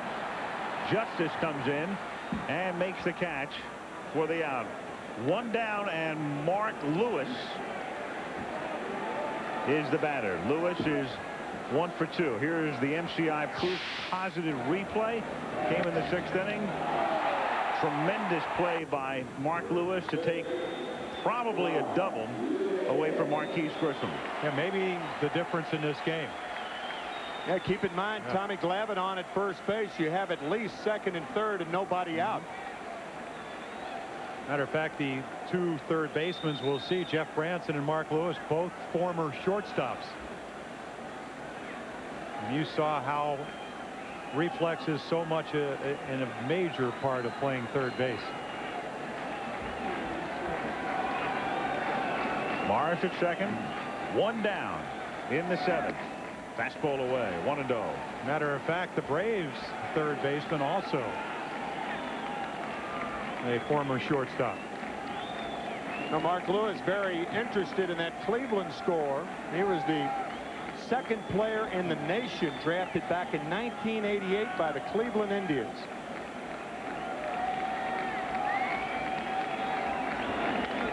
He fouls it back, and the count 1-1. Certainly wouldn't be upset at all if there were an all-Ohio World Series. You know, every year, I mean, he'd go to the minors, he'd have a great year, he'd hit a bunch of home runs, play good shortstop, and when he come to the big leagues, you know, glimpses of power. Hit his first home run in Baltimore, had a chance to see that, but a couple of years ago, Omar Vizquel took his job, and he's happy to be here. Here is Glavine's 90th pitch of the night, and it's popped foul, back of first, and back out of play. 1-2. And every one of those 90 pitches under duress, and that's what you really go through if you're in a 1-0 ball game. Can't give up any more if you're Tom Glavine. Don't want to give up any if you're Pete Short. 1 ball, 2 strikes. And it's fouled away again. Tomorrow night, you've got Smoltz for the Braves, Smiley for the Reds. And it's an 8 o'clock Eastern time, 5 o'clock Pacific start. And then the teams are off on Thursday, and then you're on your own on Friday for Game 3. Check your local listings.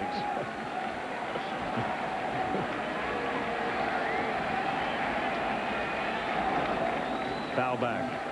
Now, Glavine has just been masterly this evening also. Shurik has the shutout, but Glavine's been pitching in and out of trouble by pitching in and out. Kind of like the old running backs for Army, Blanchard and Davis, inside, outside. That's what Glavine's been tonight.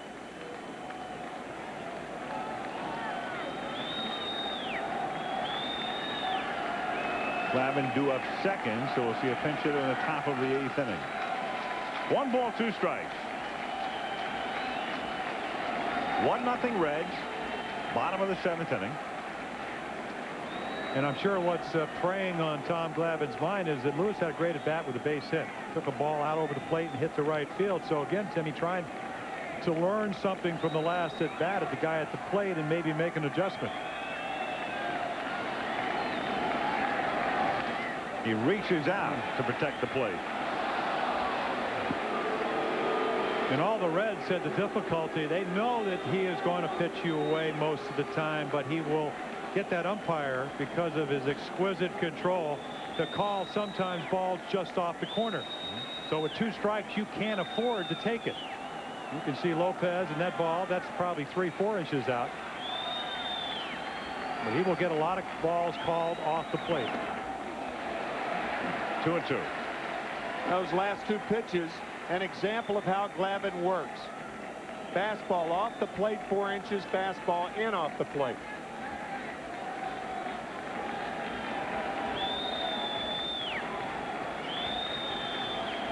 2 balls, 2 strikes.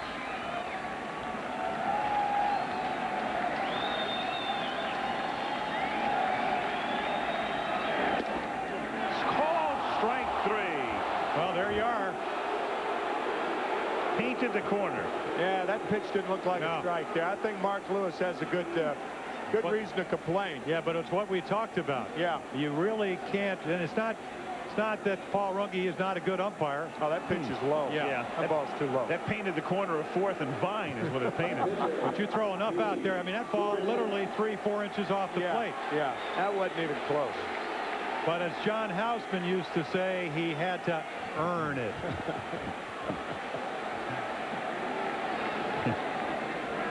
Yeah, you earned that one by going short. Shurik takes a strike and the count 0-1. Get shorty. Yeah.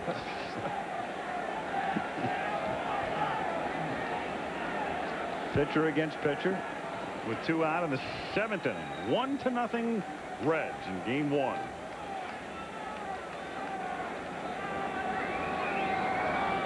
Alejandro Pena throwing now in the Atlanta pen with Glavine due up 2nd in the 8th inning.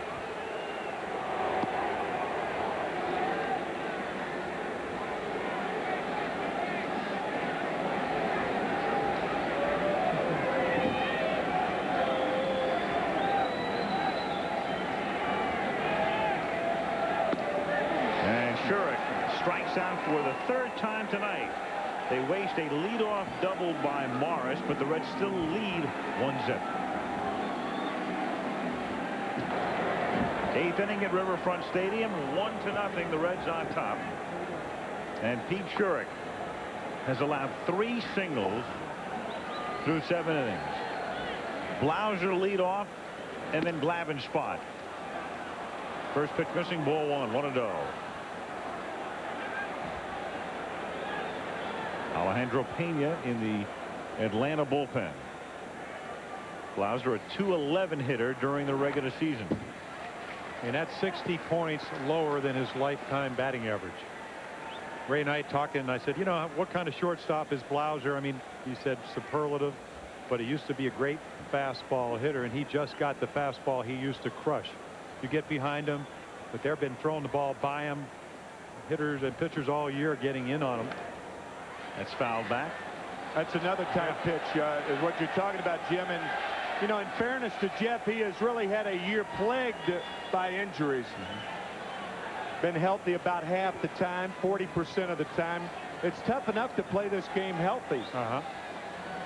And again, you don't react to the fastball that gets you out with the breaking ball. You try to get a little bit quicker, jump out, lunge. 2-2. And it's even more pronounced against right-handed pitching. Mike Mordecai, who had a big hit in the 2nd game of the division series against Colorado, on deck to bat for Glavine. Yeah, also a pinch hit double in game 3. Well, he's having a good postseason. Got him. Changed. Took something off it. So there's your pitching pattern, just what Ray and I talked about. Throw the fastball by him, get him to speed up the bat, and then pull the string with that circle change. And you can see in the grip.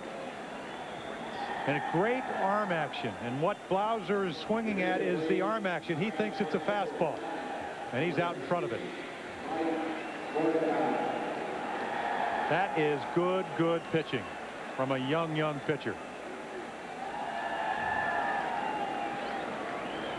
7 strikeouts. Mike Mordecai batting for Glavine, who goes 7 innings and gives up 1 run and 7 hits. And Mordecai fouls it back, 0-1. So Glavine done for the night. Pitched extremely well, but in a way, it's almost symbolic of a lot of the Atlanta frustration in postseason. They've played a lot of games in which it's been very close, and they've come out on the short end, and that's one of the reasons they have yet to win a world title. Highlighted, as you look at Alejandro Pena, highlighted or low-lighted, I guess, by that 7th game of the series back in 1991 when Jack Morris pitched 10 innings of brilliant ball to beat the Braves 1-0 on Gene Larkin's bases-loaded single in the bottom of the 10th. Then again, the Pittsburgh Pirates say, what are you talking about? Yeah. What about Francisco Cabrera? And Pittsburgh doesn't want to hear anything about that. Yep. About the plight of the Braves in postseason.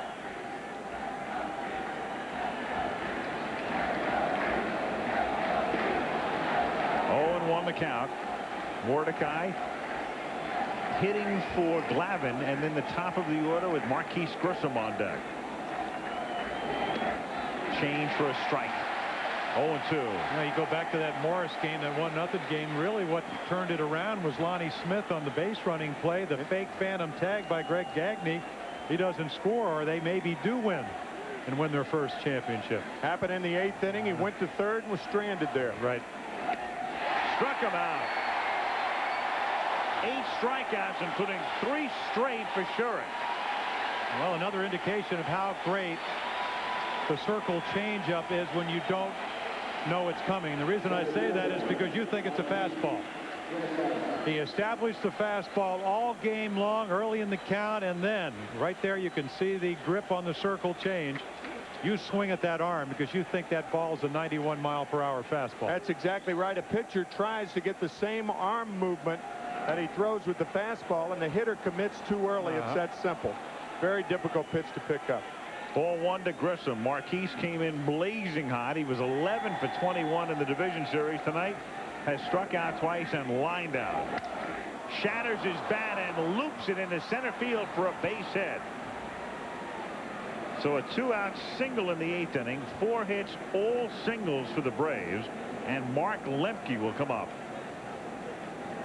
And Grissom, great speed at first base.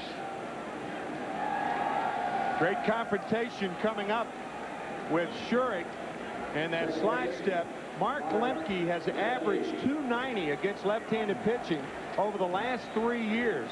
We'll see if he can take advantage of a fastball. He'll probably get a fastball to hit first and/or second pitch. Grissom with a huge lead at first base. Had 29 steals this season.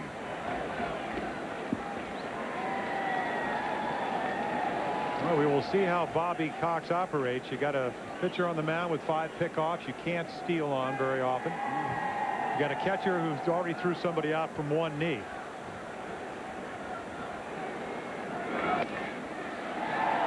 One and oh. And Lemke, who is a switch hitter, natural right-handed hitter, this year hit more home runs from the left side. But he told me a couple of days ago that is unusual. This, as far as he's considered, is his power side. We'll see if he takes a pitch and gives Grissom a chance to run here. Grissom closing in on 300 career steals. He doesn't take a pitch and hits it to center field, but to the deepest part of the park, and Walton hauls it in for the out. To the bottom of the 8th, Cincinnati 1, Atlanta nothing. Cincinnati, Pete Schurik coming back to the dugout after the top of the 8th inning. It's 1-0 Cincinnati at Riverfront Stadium. Al Michaels with Jim Palmer and Tim McCarver. Game 1 as we go to the bottom of the 8th inning. And Jerome Walton will face the new pitcher Alejandro Pena, picked up from the Marlins before the end of the season. Alejandro made his postseason debut in 1981 with the Dodgers. He pitched in postseason with the Dodgers in 81, 83, and 88 with Atlanta in 91, and left the Braves, and now he's back to try to keep it close as we go to the bottom of the 8th inning. Walton is 0 for 3. It's been a very good game. The biggest story, though, in many ways, is the crowd tonight. They sold 40,382 tickets, and the crowd tonight is 36,762. Game 2 tomorrow night. I'm sure plenty of good seats available, and who would have ever figured that you'd ever say that ever in Cincinnati. 2-0 the count. And one thing about Alejandro Pena, if you do get on very, very slow to the plate, easy to steal on. 2-1. Bobby Cox talking about needed a veteran. I mean, Fonce had a good year for the Braves. So did McMichael. Obviously, Mark Wohlers. as the closer, but just another veteran arm that has had elbow surgery, can still bring it. Popped up, back of first, playable for Freddie McGriff. 1 up and 1 down, and Barry Larkin, key man tonight with a triple and a double. His triple led off the 4th inning, and then Ron Gant rounded one into the hole at short to score him. When the Braves bat in the top of the 9th inning, it'll be 3, 4, and 5, so they're right where they want to be with Chipper Jones, Freddie McGriff, and Dave Justice. And so is Davey Johnson where he wants to be also as far as his lineup is concerned, because Ron Gant will be the 3rd hitter. He'll go out of the game. Walton will move to left, and Darren Lewis will move to center. Grounded down to Lemke. And Larkin is taken care of for the 2nd out. 2 down, and Ronnie Gant comes up. Gant is 2 for 3 with 2 infield singles.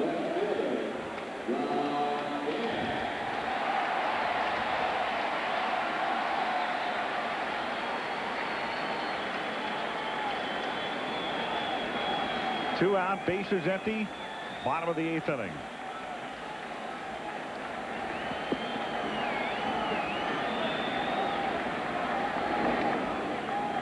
Oh, and 1.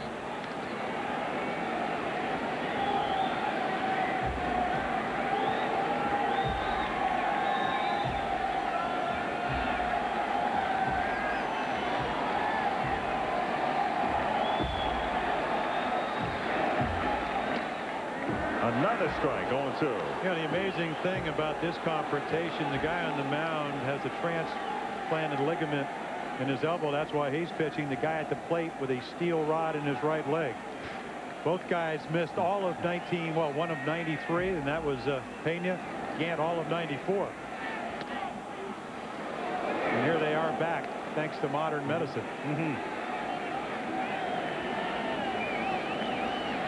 Battle of the infirm. 1 and 2.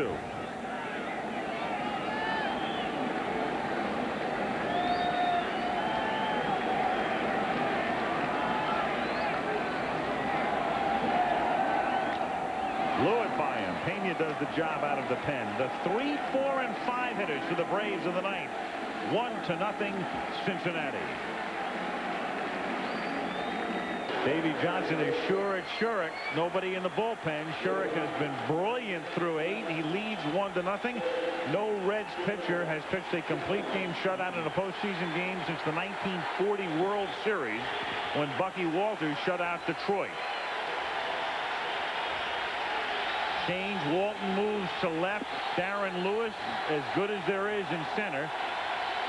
And Chipper Jones to lead off in the 9th inning. Ball 1, 1-0. Matter of fact, Shurik's never, well, actually only one time pitched a shutout, and that's all the way back in 1991. September 10th. A one-hitter in a 9-0 win. In his 4th big league start. And that's hit into left field for a base hit. So the rookie Chipper Jones leads off the 9th inning with a single. The tying run at first base. Nobody out. Jones has 2 hits, 2 of the Braves' 5, and that will bring up Freddie McGriff. And the Braves 25 times have won in their last at bat this year. 18 times after July 18th. You know what Davey Johnson's thinking is, without the bullpen up right now, starting pitchers don't like to be out on the mound and look down to the bullpen and see that your manager doesn't have any confidence in you. So until and if the Braves get a lead, nobody's going to be warming up. That's my guess. That's grounded into right field for a base hit. I'll bet you the bullpen gets up now as Jones goes to 3rd. Runners at 1st and 3rd, and nobody out. It's the first time tonight the Braves have had 2 hits in an inning. And it will bring up David Justice, and Jeff Brantley will go to the bullpen. And I think one of the things we're seeing as we watch McGriff take advantage of the runner being held on is the fact that Davey Johnson does not have a left-handed pitcher in that bullpen that he would bring in to get any of the 3 left-handers that came up. Right. Only Chuck McElroy is the only left-hander in the bullpen, and he's a guy who has more success against right-handed batters. So if you're Davey, you're probably not going to make a change till you get past David Justice. Well, you're thinking right now is if you're the Reds, you'd be happy just to give up one run. First and third, nobody out. Infield back, double play depth. Justice at the plate. It's the first time tonight the Braves have gotten a man even as far as second. Runners at first and third, and the pitch is strike on the inner half. 0-1. Chipper Jones the tying run. Freddie McGriff the go-ahead run. 1-0 Reds, 9th inning.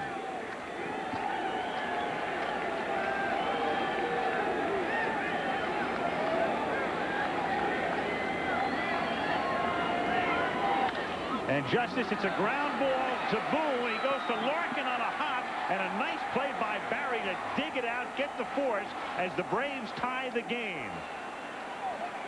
But a save for Larkin. Oh, yes. As Boone was thinking double play in a situation where you're lucky to just get the one, as it turns out. And Larkin, a terrific play to get the force. Whenever a second baseman has to go to his left that far, usually the double play that was initially in order isn't in order anymore.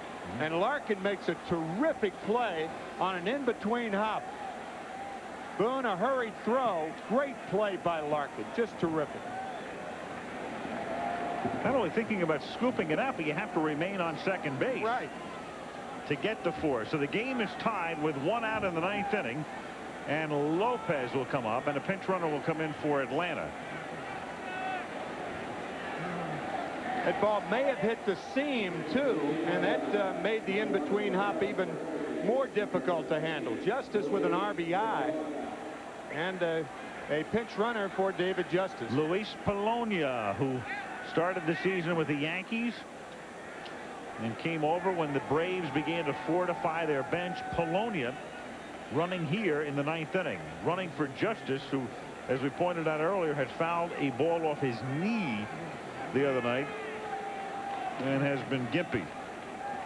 And I think the reason that you know, he could have pinch run with Mike Devereaux, but you go with Polonia because most likely Cox thinking one lefty in the bullpen, not going to bring him in. Eventually Polonia might end up hitting in the place of Justice. You don't waste a player.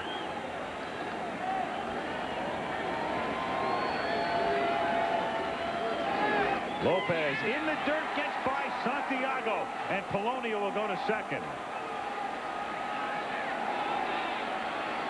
Pete Sherrick comes into the 9th inning with a shutout, now in danger of seeing the lead evaporate. Pete Sherrick with only one wild pitch during the season, and this ball hits the plate, stays down, and goes through the trap door. Breaking ball. Watch it hit the plate and just skid through the legs of Benito Santiago.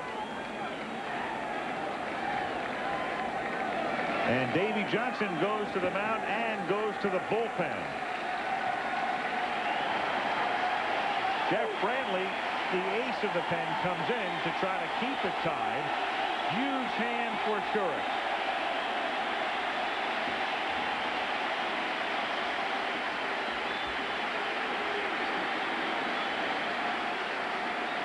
Sherrick comes out of this one going into the 9th inning with the lead. Now he can only have nothing to do with it or lose it, as he leaves with a man at second base, Luis Polonia, and Jeff Brantley, the ace of the pen, coming in. Brantley's numbers against the Dodgers in the division series. Polonia at second base, 1 out, 9th inning. Game tied 1-1.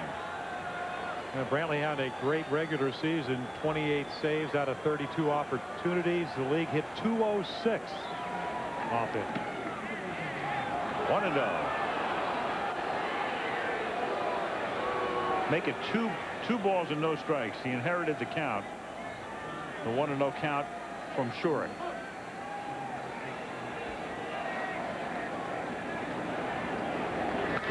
And that's line to center field. Racing over is Darren Lewis. And that's why he's as good as they come in center. Polonia races back to second. Darren Lewis, great catch to keep it tied. Well, I tell you, he acts like a human eraser. You want to pitch well? Have somebody like that shagging him down in center. I mean, not too many center fielders make that play. I mean, backhanding a sinking line drive to your right. Yeah, that ball didn't have a lot of hang time. No, it didn't. If you don't get a good jump and you don't read it right off the bat, that ball's either by you or it short hops you and then knock it down, and the runners, I mean, they're galloping. And we pointed out before, as Klesko comes up in a situation where they figure to walk him with first base open. Well, let's see if they do or not. Wow. This is with a little surprising. On deck. One of the reasons Davy Johnson might be pitching, well, now time is called because Davy knows. Davy's saying walk him, and Santiago was ready to accept the pitch. And well, Larkin came in from shortstop. We were as surprised as anyone. Barry Larkin said, wait a minute, wait just a minute. What's going on here? Whoa. Nelly.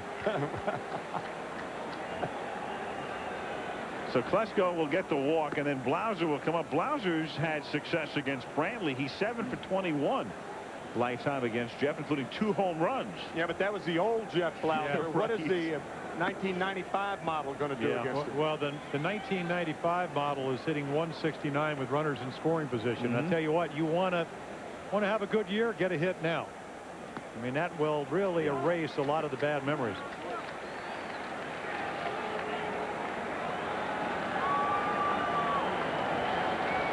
So the game tied 1-1, 2 out, 9th inning. Polonia at second, Klesko at first. When the Reds come up in the bottom of the 9th inning, 4, 5, and 6, Sanders, Santiago, and Morris.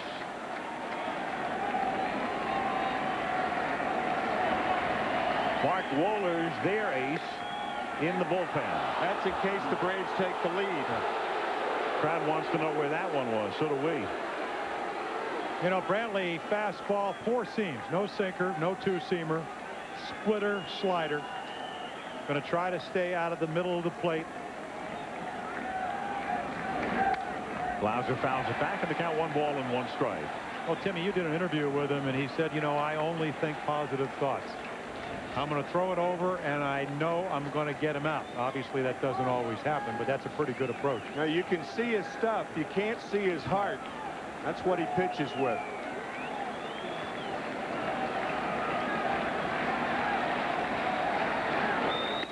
Up and in, 2-1. Polonia at second base. Klesko at first. Reds got their run in the 4th. The Braves have tied the game here in the 9th.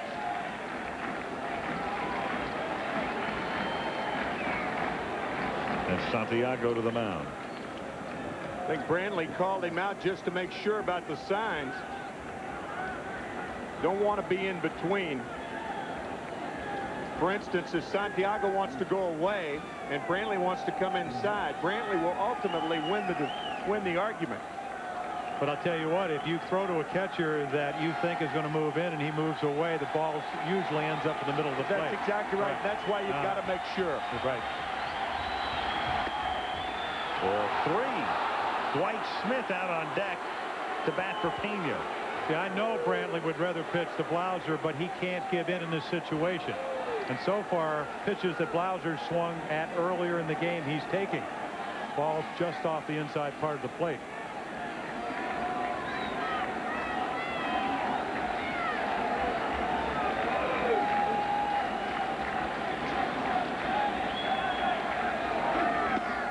Strike 2.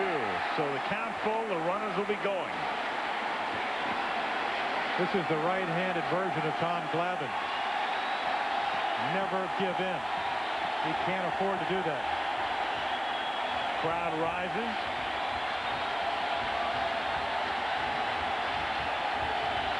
Runners on the move. 3-2. Ball 4 to load him up for Dwight Smith. That was a good play by Santiago, digging that ball out of the dirt with Polonia running. Had that ball caromed off the mid of Santiago, Polonia could have kept coming. This is not an easy play for Santiago. I thought it was a short hop initially. Well, this ought to be a great matchup. I saw Dwight Smith at Baltimore last year. 16 pinch hits this year with 18 RBIs. And he could hit the fastball. Dwight Smith takes a strike. Dwight Smith in postseason play back in 1989. He was a Cub that season and played in the championship series against the Giants. And pops it up. Shallow center field. Lewis charges in, but here comes Walton from left to make the catch and retire the side. They leave the bases loaded to the Braves, but tie it 1-1 going to the bottom of the ninth.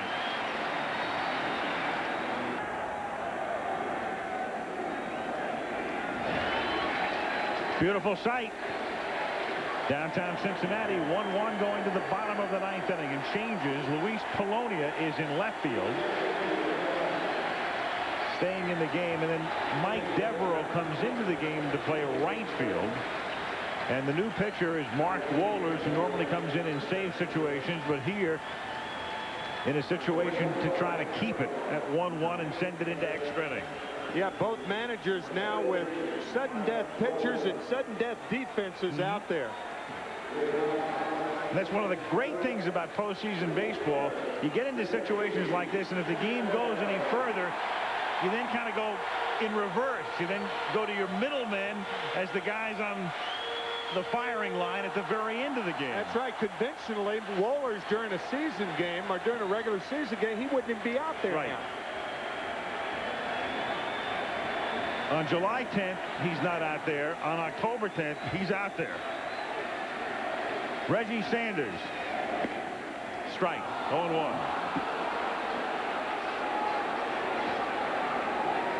Sanders in postseason 2 for 15. Oh, one of your classic matchups. Great fastball hitter. Does strike out a lot. We saw that 5 punch-outs on Friday against a guy that can throw 100 miles per hour. Yeah, it's one of those matchups where if Reggie got all of the Wohlers fastball, it's in the upper deck.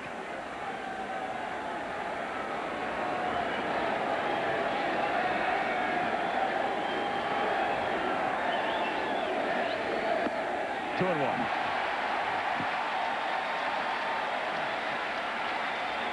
'95. And that tells me that, again, inexperience that may be trying to overthrow. You could see by the result of the pitch that that was not a relaxed delivery. He hasn't done it this year. 58 innings as he started, and only 7 first hitters have gotten aboard. Fastball for a strike. I think that's a difference, Jim, in Mark Wohlers this year and Mark Wohlers several years ago. The poise to get the leading lady, the first hitter in the inning.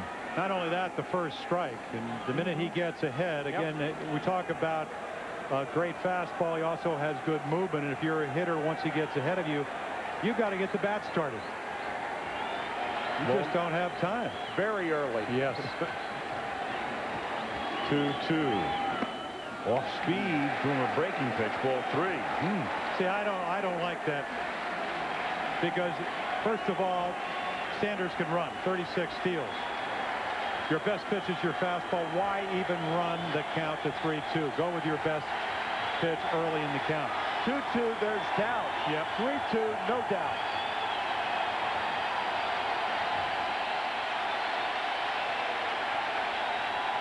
To Sanders. Got him swinging. Major heat. 99 miles per hour. That's a big league fastball right there. Close to 100. That is a 4-seam fastball. And if you're interested, Mark Wohlers holds his fastball just like his slider. So that is a fastball and a slider grip. He says John Smoltz, tomorrow night's starter, does the same thing. Santiago. strike, 0-1. That was also the way Jim Palmer held his fastball, too, right? Yep. And Smoltz has the best slider in the National League. At least that's what the Reds have been talking about. He's 3-0 against the Reds here in 95. 0-1 the count. 1 out, bases empty, bottom of the 9th inning.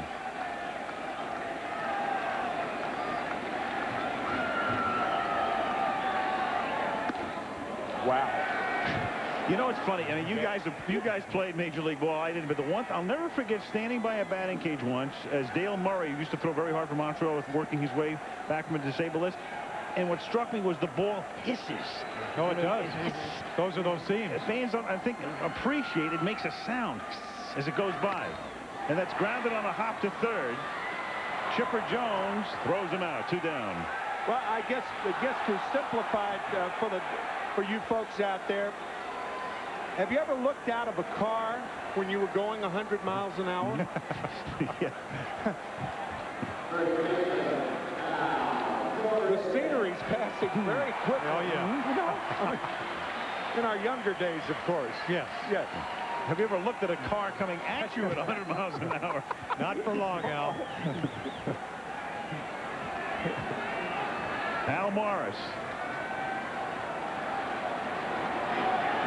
1 for 2, plus he was grazed by a pitch. And that's grounded to the hole. It's short, gobbled up by Blauser, and his throw just in time. And we'll go to the 10th inning at Riverfront Stadium. Through 9, it's the Braves 1 and the Reds 1.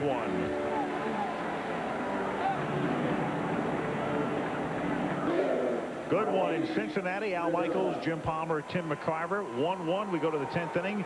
Bobby Cox right now in his 10th extra inning game in postseason play, a major league record. Hoping he fares better than in the other 9. He's 2-7 in those other 9. Marquise Grissom takes a strike in the count of 1-1. Tell you, Al, you got to go back to Jim Palmer's comments before the game tonight. He said he thinks that the bullpen is going to play a part, and certainly that's the case right now. Brantley against Wohlers at this point. But they're in a situation where they'll probably each pitch the 10th, and that will probably do it. Right. And then the edge goes to, in my opinion, Atlanta. Much more depth. Yeah. Grissom gone on strikes. Well, we talked about tenacity, and, you know, you don't always have to throw 100 miles per hour or 99 to get somebody out. Santiago moves up and in, and Brantley says, Marquise, here it is. But I'm going to make a good pitch with it. And he told. In the Cincinnati bullpen, David Wells. Wow. Now this is an interesting call here. He pitched Friday night. He's not throwing between starts. You would have done that already. He might be loosening up to face one left-handed batter. But Brantley's spot comes up third in the bottom of the 10th inning. I would think he's throwing to get in the game. Of course, he's not scheduled to pitch until Friday. Maybe Davey Johnson wants to try to get a couple innings out of it. One time through the order. What you have here, you have Lemke, the switch hitter, then Jones, another switch hitter. Then you've got the left-hand batting McGriff. Right. Maybe he just wants to get past McGriff and I was going to say Justice, but Justice isn't in the game anymore. You still have another left-handed batter there, though, in Polonia. Luis Polonia, right. 1 out, bases empty. Breaking pitch. 1-2. It's another of the great things about postseason. I mean, we were talking about closers in early, setup men finishing, and also starters as relievers.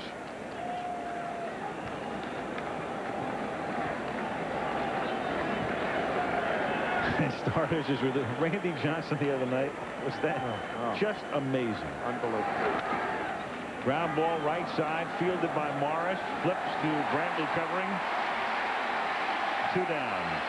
Jones coming up. Tonight's game is being brought to you by TWA. The employee owners of Trans World Airlines. We're up to something good. McDonald's, have you had your break today? And Tagamet HB, the most prescribed medication of its kind, is now for heartburn. Tagamet HB. Probably in Bobby Cox's pocket right now. The Battle of Milana. Oh, my. Atlanta.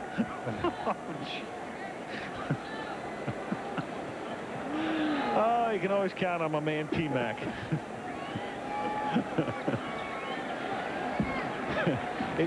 We had to go to overtime for best line of the night, but that was it. Jones takes up high, ball 1-0. And this marvelous rookie does become a home run threat. 23 dingers on the year, 20 from this side. Much quicker bat. He'll be the first to tell you. Strike, 1-1. Reds come up in the bottom of the 10th inning with Boone, Lewis, and the pitcher's spot.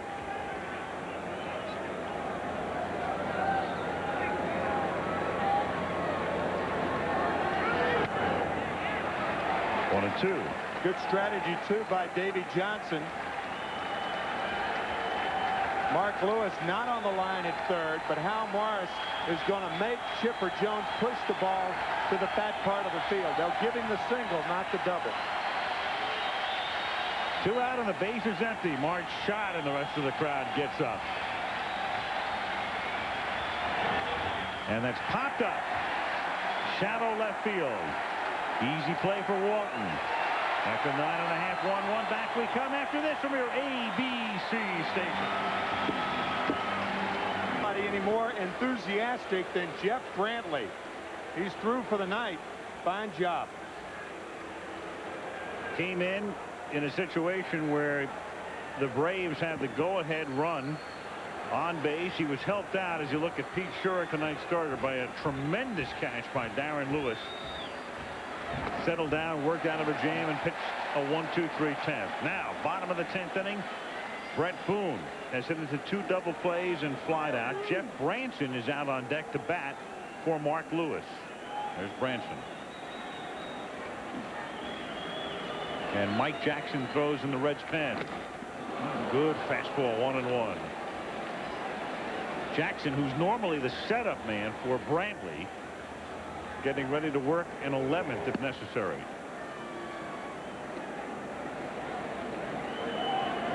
1-1, bottom of the 10th in game 1. Boone fouls it back, and the count 1 ball and 2 strikes. Boone, a .267 hitter, has power. 15 home runs during the regular year. Second consecutive overtime for you. Second consecutive game, huh? Last night, Kansas City. That's right. Would you give me the union on the phone, please? I honestly believe that that's why there's such a sparseness of fans here tonight. You did such a great job last night. Right. Called strike 3 through an off-speed pitch. And if you're Boone, I mean, you have to go up there. I mean, you have to look for a 98-mile-an-hour fastball. And again, a good breaking ball appears out of your hand to be a fastball. Tight spin, and if you don't pick it up, it's too late. You better be geared for number 1. That ball borderline high. Usually don't get that pitch. And Brett not happy about it. Okay. Now Branson.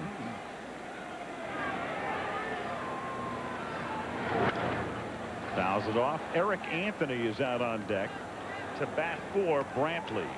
Difference between last night and tonight, you can bet as you look at Eric Anthony that tonight's game is not going to end with a punt return. No. Touchdown.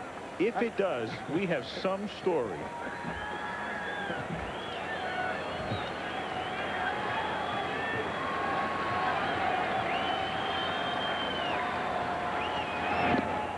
Matter of fact, it was the first overtime game ever, right? That ended with the punt return. With the punt return, that is correct. Remarkable. How did you know that? Well, Steve Hurt told me. Okay. I'm loaded. Okay. You think I thought of that? Right. I wasn't trying to blow your cover, but 1-1. Bottom of the 8th inning at Seattle. The Mariners leading the Indians 3-2. 1-1 the count.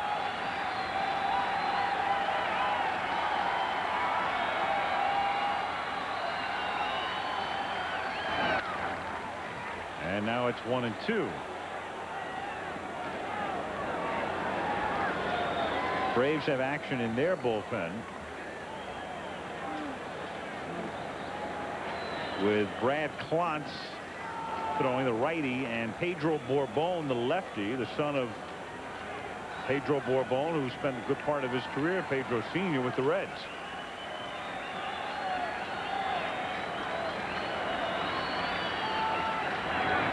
And down he goes, chasing a pitch in the dirt. Looked like a forkball.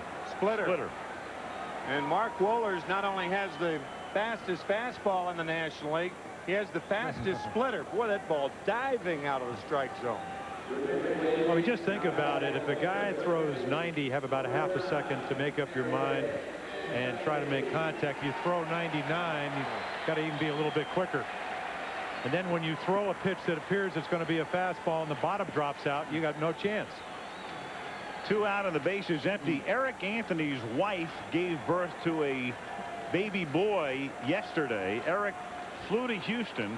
In fact, when we were down in the clubhouse before the game, Eric was not there. He was on his way back and was due to arrive shortly after the game started. So here he is with 2 out, pinch hitting in the bottom of the 10th inning, swinging and missing. 0-1. And he can hit him as far as anybody. The word is, kind of a slider speed bat, so he's going to have to really get quick to make contact off of Wohlers. Mark Wohlers easier to handle for a hitter down in the strike zone. Half swing strike.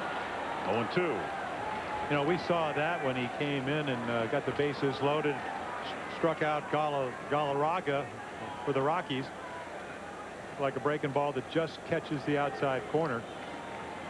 Good break, good location. Tough to beat. 2 out, bases empty, no balls, 2 strikes to count. Wohlers working on Anthony. Game tied in the bottom of the 10th inning.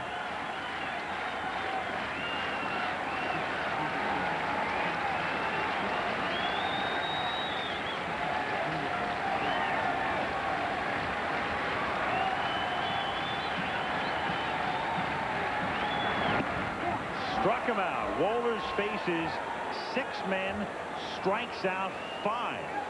To the 11th, 1-1. The game tied 1-1 as we head to the top of the 11th inning. Well, quasi tomahawk chop or whatever. Here's Mike Jackson pitching to Freddie McGriff in the 11th inning and missing inside ball 1. Fred McGriff, 1 for 4. In postseason now, he is 7 for 22. And Jackson misses inside. The new third baseman is Jeff Branson. Branson hit for Lewis and stays in the game. McGriff, Polonia, and Lopez in the 11th inning. And Jackson in arrears 3-0. Well, Freddie McGriff ought to get a lot of respect, and more and more, especially in a 1-1 ball game, you've seen guys swing 3-0. I mean, here's a guy that hit 30 or more home runs 7 straight years until this year, and he walks him on 4 pitches. McGriff at first base and nobody out, and Luis Polonia comes up. Bunt situation here, don't you think? Oh, yeah. Yeah. Polonia? Well, the reason it most likely is I saw Polonia for years, and he's a good hitter, but not a pull hitter, so he can't take advantage of the huge hole into right field. I would think they'd bunt. Very good bunter. Yeah. Well, we'll see how good a sacrifice bunter he is. I mean, a big difference. I mean, over the years, you see a lot of guys that can bunch for base hits, but when they have to sacrifice, are they able to do it? Branson certainly thinks he's going to be bunting. Well, McGriff doesn't have that great a speed, so, maybe you'll get a force at second if you play shallow enough. And Polonia drops one down foul on the count of 1-1. Well, you don't want to bunt it there because Branson's in. What you want to try to do is bunt it toward first base because Morris has to hold McGriff on. And if you do bunt it, you don't want to bunt it hard down the third base line.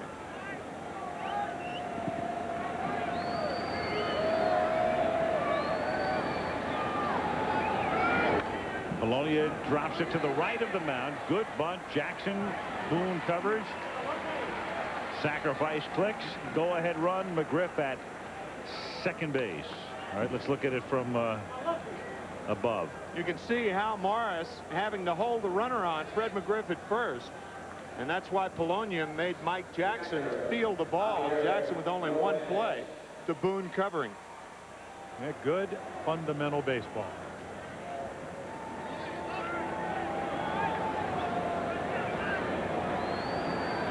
Ray Knight repositioning the third baseman, Branson,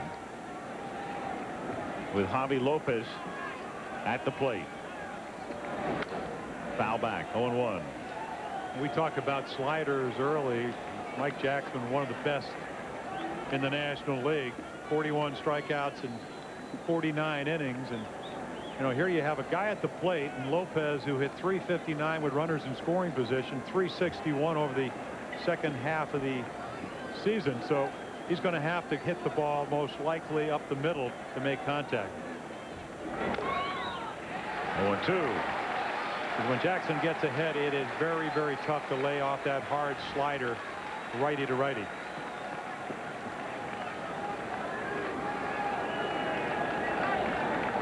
Davey Johnson telling us in that meeting is that Mike Jackson, after having elbow surgery, had some problems with his shoulder and became more of a pitcher this year. Took a little bit off, came up with a two-seam fastball that would sink, also a changeup to go along with the slider.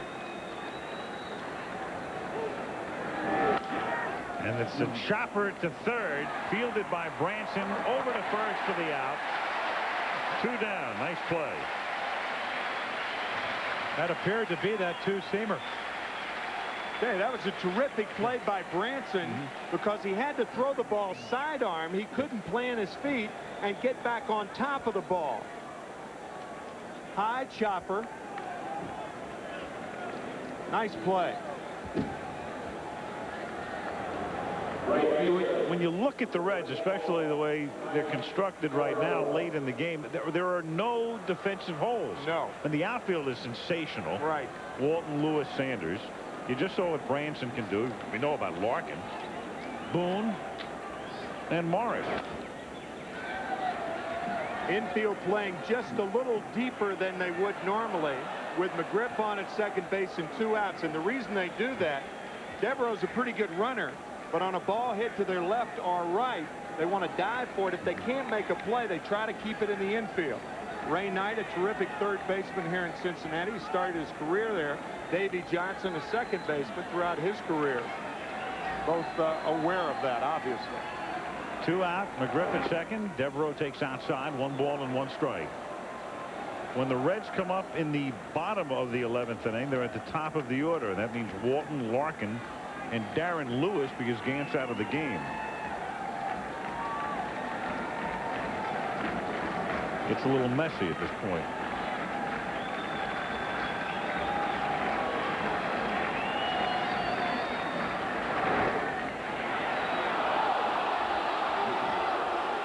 Crowd moans. 2-1. Well, there's your cross-up. Runner on second. Often you will change the signs, and Jackson just coming in. Santiago looks like he goes away for a slider, and he throws that two-seamer down and in. Moves away, and then, Timmy, you know, you can really hurt your hand. Yeah, usually the catcher catches the ball right down the middle. He doesn't get that pitch for a strike because of the way he's catching it. Right. And that's lined into center field for a base hit. McGriff rounding third. Lewis's throw is offline, and it's 2-1 Atlanta. Devereaux advancing to second on the throw home. Mike Devereaux picked up toward the end of the season to provide added depth to do things like this, to come in off the bench in late inning situations and drives in a key run here. Sure does, Al. And I'll tell you what, Solomon Baltimore loves the ball out of the plate, and this is not a good play. No chance to get the runner at home, right, and you allow Devereaux to go into scoring position. And that gets the dugout's attention. with Blauser at the plate. 1-0. You might say, well, Fred McGriff's at second base, not a fast runner, but the ball wasn't hit that hard. When it takes that long to get to you, you have to realize there's not going to be a play at the plate. Fly ball right field. Reggie Sanders drifts toward the corner and makes the catch. But in the inning, a walk, a sacrifice, and a run. The Mariners have won. It is over in Seattle. They win it 3-2 here. Here we go to the bottom of the 11th inning. Braves 2, Reds 1. We go to the bottom of the 11th inning at Riverfront Stadium. Thomas Howard pinch hits. New pitcher is Brad Klontz. Wohlers goes 2 perfect innings. Strikes out 5 of the 6 men he faces. Rafael Belliard is the new shortstop. 2-1 Atlanta. And Howard hits one down into the corner in right field. And it's in there and over the fence on a hop for a ground rule double. Well, Bobby Cox, you can see the consternation on his face, and the reason is Davey Johnson puts up the lefty, and on the year, left-handers hit .344 against Klontz, and right-handers hit .228. So good hitting by Howard. I mean, you don't want to throw a left-handed hitter down and in, because you usually get this result. And you also don't want to throw him a pitch other than your best pitch in this situation. That looked like a flat slider, and Klontz with the fastball his best pitch, and that's Bobby Cox. You got to think that's what he's talking about right now. That's why he's upset. Klontz was a closer earlier in the season before Wohlers really took over. He had 4 saves, but none since the 9th of May. Here's a strike to Larkin. Yeah, 4 out of 6 saves, blew a couple, and Bobby Cox with the ball club playing really uninspired ball. 8 and 9 went to Wohlers. I don't think you want to bunt Barry Larkin here because Lenny Harris is on deck and Steve Avery is in the bullpen to pitch to him. And he grounds one to the right side. It will serve the same purpose. The out recorded at first. The tying run goes to third. Lemke throws Larkin out. Howard now 90 feet away from tying the game. And Lewis coming up. Well, instead, a pinch hitter for Lewis with Avery throwing in the bullpen.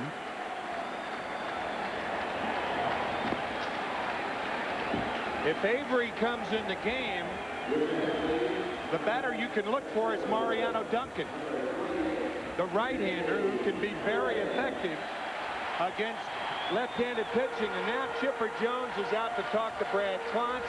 Here's the meeting, and shortly Paul Runge, the home plate umpire, will go out and have a break it up while Bobby Cox decides, do you want Klontz to pitch to Harris or Avery to pitch to Duncan? Lenny Harris off the bench to hit for Lewis. Longtime Dodger, came here last year. Cox to the mound. Well, to me, the numbers of the left-handed hitters off Klontz are so staggering. Bobby Cox got to make this move. Go to a guy like Avery who's had postseason experience. Also a strikeout pitcher. Avery the lefty, and McMichael is window dressing the righty.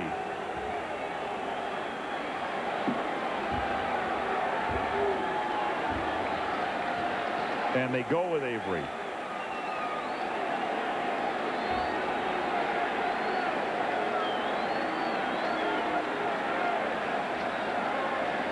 So a double and a ground out. Howard is at third. One down, Klontz out. Avery coming in.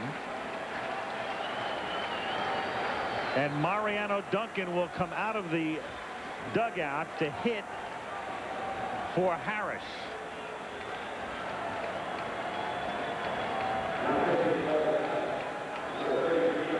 Great game. A beauty. College football Saturday, ABC early. Florida, Auburn, Notre Dame, Army, regional action. Then 3:30 Eastern, 12:30 Pacific. Those games. Ohio State #4 against Wisconsin, Oklahoma, Texas. Washington State against the 5th-ranked Trojans, in Arizona, UCLA. West Coast only at 4 o'clock Pacific time this Saturday right here on ABC. Well, the Mariners win, so they're up 1-love in the American League Championship Series. Here, the Braves lead the Reds 2-1. Cincinnati with a run in the 4th inning on a triple by Larkin and an infield single by Gant. The Braves tied the game in the 9th inning on singles by Chipper Jones and Freddie McGriff, and a ground out by Dave Justice. Then in the top of the 11th inning, the walk to McGriff, a sacrifice by Polonia, and a single by Devereaux has made it 2-1. But the Reds in the bottom of the inning have the tying run 90 feet away. Howard is there. Knight talking to Thomas with 1 out. Davy Johnson had sent Harris up to hit for Lewis, and now Mariano Duncan to bat for Harris. This game has gone so long that only batteries remain. That's right. 2 catchers for the Braves, 1 catcher for the Cincinnati Reds, and pitchers. No other players remain in this game, and we're only in the 11th inning. Postseason. Yep. Wonderful. Pull out the stops. The best. Guess the irony is that Mariano Duncan, the only reason he's a Red is because the Reds didn't want him to go to Atlanta. 2 owners. You saw Mark shot. Ted Turner. Ted, stay awake, baby. Come on. Yep. Not you. Mariano Duncan.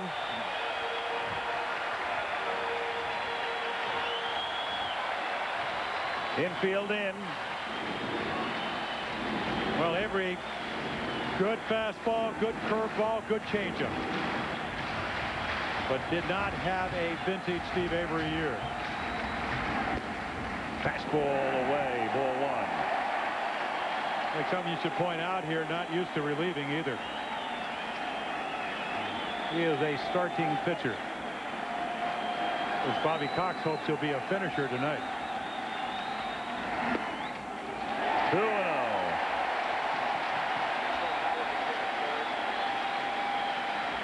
Duncan claimed on waivers from Philadelphia in August. Had been with the Reds a few years back, then the Phillies, and now back. Began his career with the Dodgers. 3-0. Reggie Sanders on deck. Thomas Howard at third base will make the ball go through in all probability.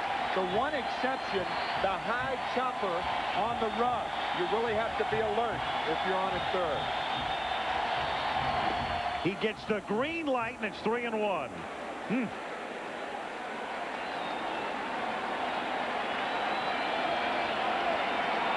I was surprised right along with you. Yeah. Stunning. Ball 4. Tying and winning runs on base now. And Reggie Sanders, who's had a pretty abysmal postseason to this point outside of a home run the other night. Cox going to the mound, and he'll go to the bullpen for the right-hander. Sanders, since he hit a home run in Game 2 in Los Angeles, has gone 0 for 9 with 7 strikeouts.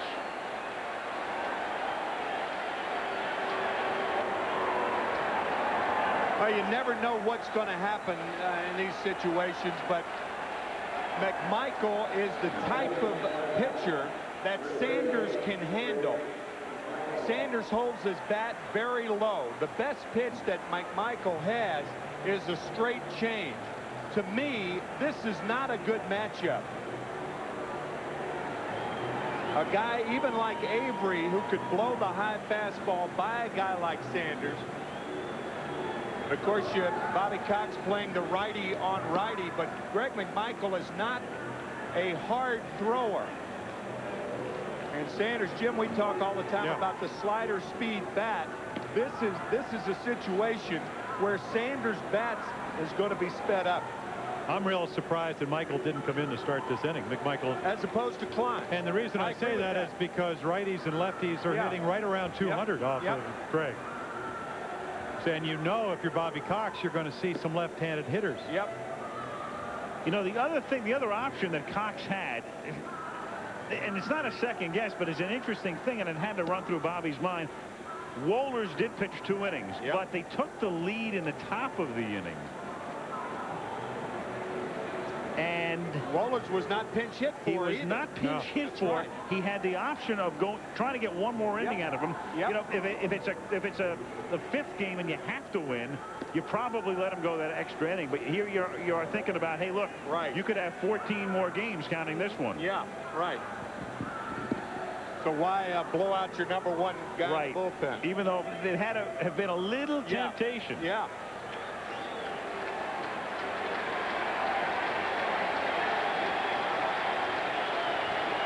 So McMichael now to face Reggie Sanders with a tying run at 3rd.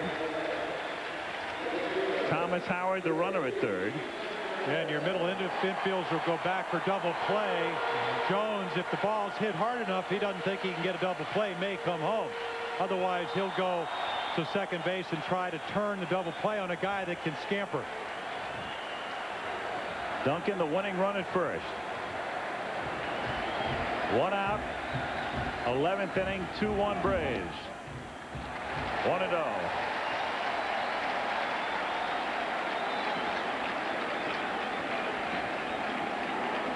Well, back to what Hal McRae, the hitting coach, said, controlled aggressiveness. Look for your pitch. Fly ball will tie it up of any depth. And that's a ground ball to short. Fielded by Blauser. Double play to end the game. Belliard, Rafael Belliard with a 6-3 double play to end the game. And out of the bullpen, McMichael, and Davey Johnson can't believe what he's just seen. And Mark Schott's team leaves the tying and winning runs on at the end as Ray Knight, next year's manager, comes off. Bobby Cox pulling every string imaginable in the 11th inning, and it works out in the end for him. Great game. Rafael Belliard taking it himself. No need to toss to Mark Lemke. And Bobby Cox, talking about pulling all the strings, pulling all the right ones tonight. That is the 5th double play pulled off by the Braves tonight. 4 in the first 6 innings. And Belliard here on a 6-3 to take care of Reggie Sanders. Well, tonight's player of the game is, who do we like, boys? Devereaux. He drove in the winning run. We'll give it to Mike Devereaux. Why not? He'll be the player of the game. We could have given it to Wohlers as well, but Devereaux gets it for driving in the game-winning run. And in conjunction with this program, Chevrolet will contribute a total of $50,000 to the Boys and Girls Clubs of America in the names of all players of the game for this season. You didn't speak up quickly. Well, I know that, but I'll tell you what, Bobby Cox is going to give it to Greg McMichael. He got that double play. Well, they can share it. Okay. As the Atlanta Braves win the first game of the series, 2-1 the final score in 11 innings. Game 2 tomorrow night, featuring John Smoltz for the Braves and John Smiley for the Reds. 8 o'clock Eastern time and 5 o'clock Pacific time. And regional action again tomorrow. Braves, Reds, and in the American League, Indians and the Mariners. Until then, Al Michaels with Jim Palmer. Tim McCarver saying good night from Cincinnati.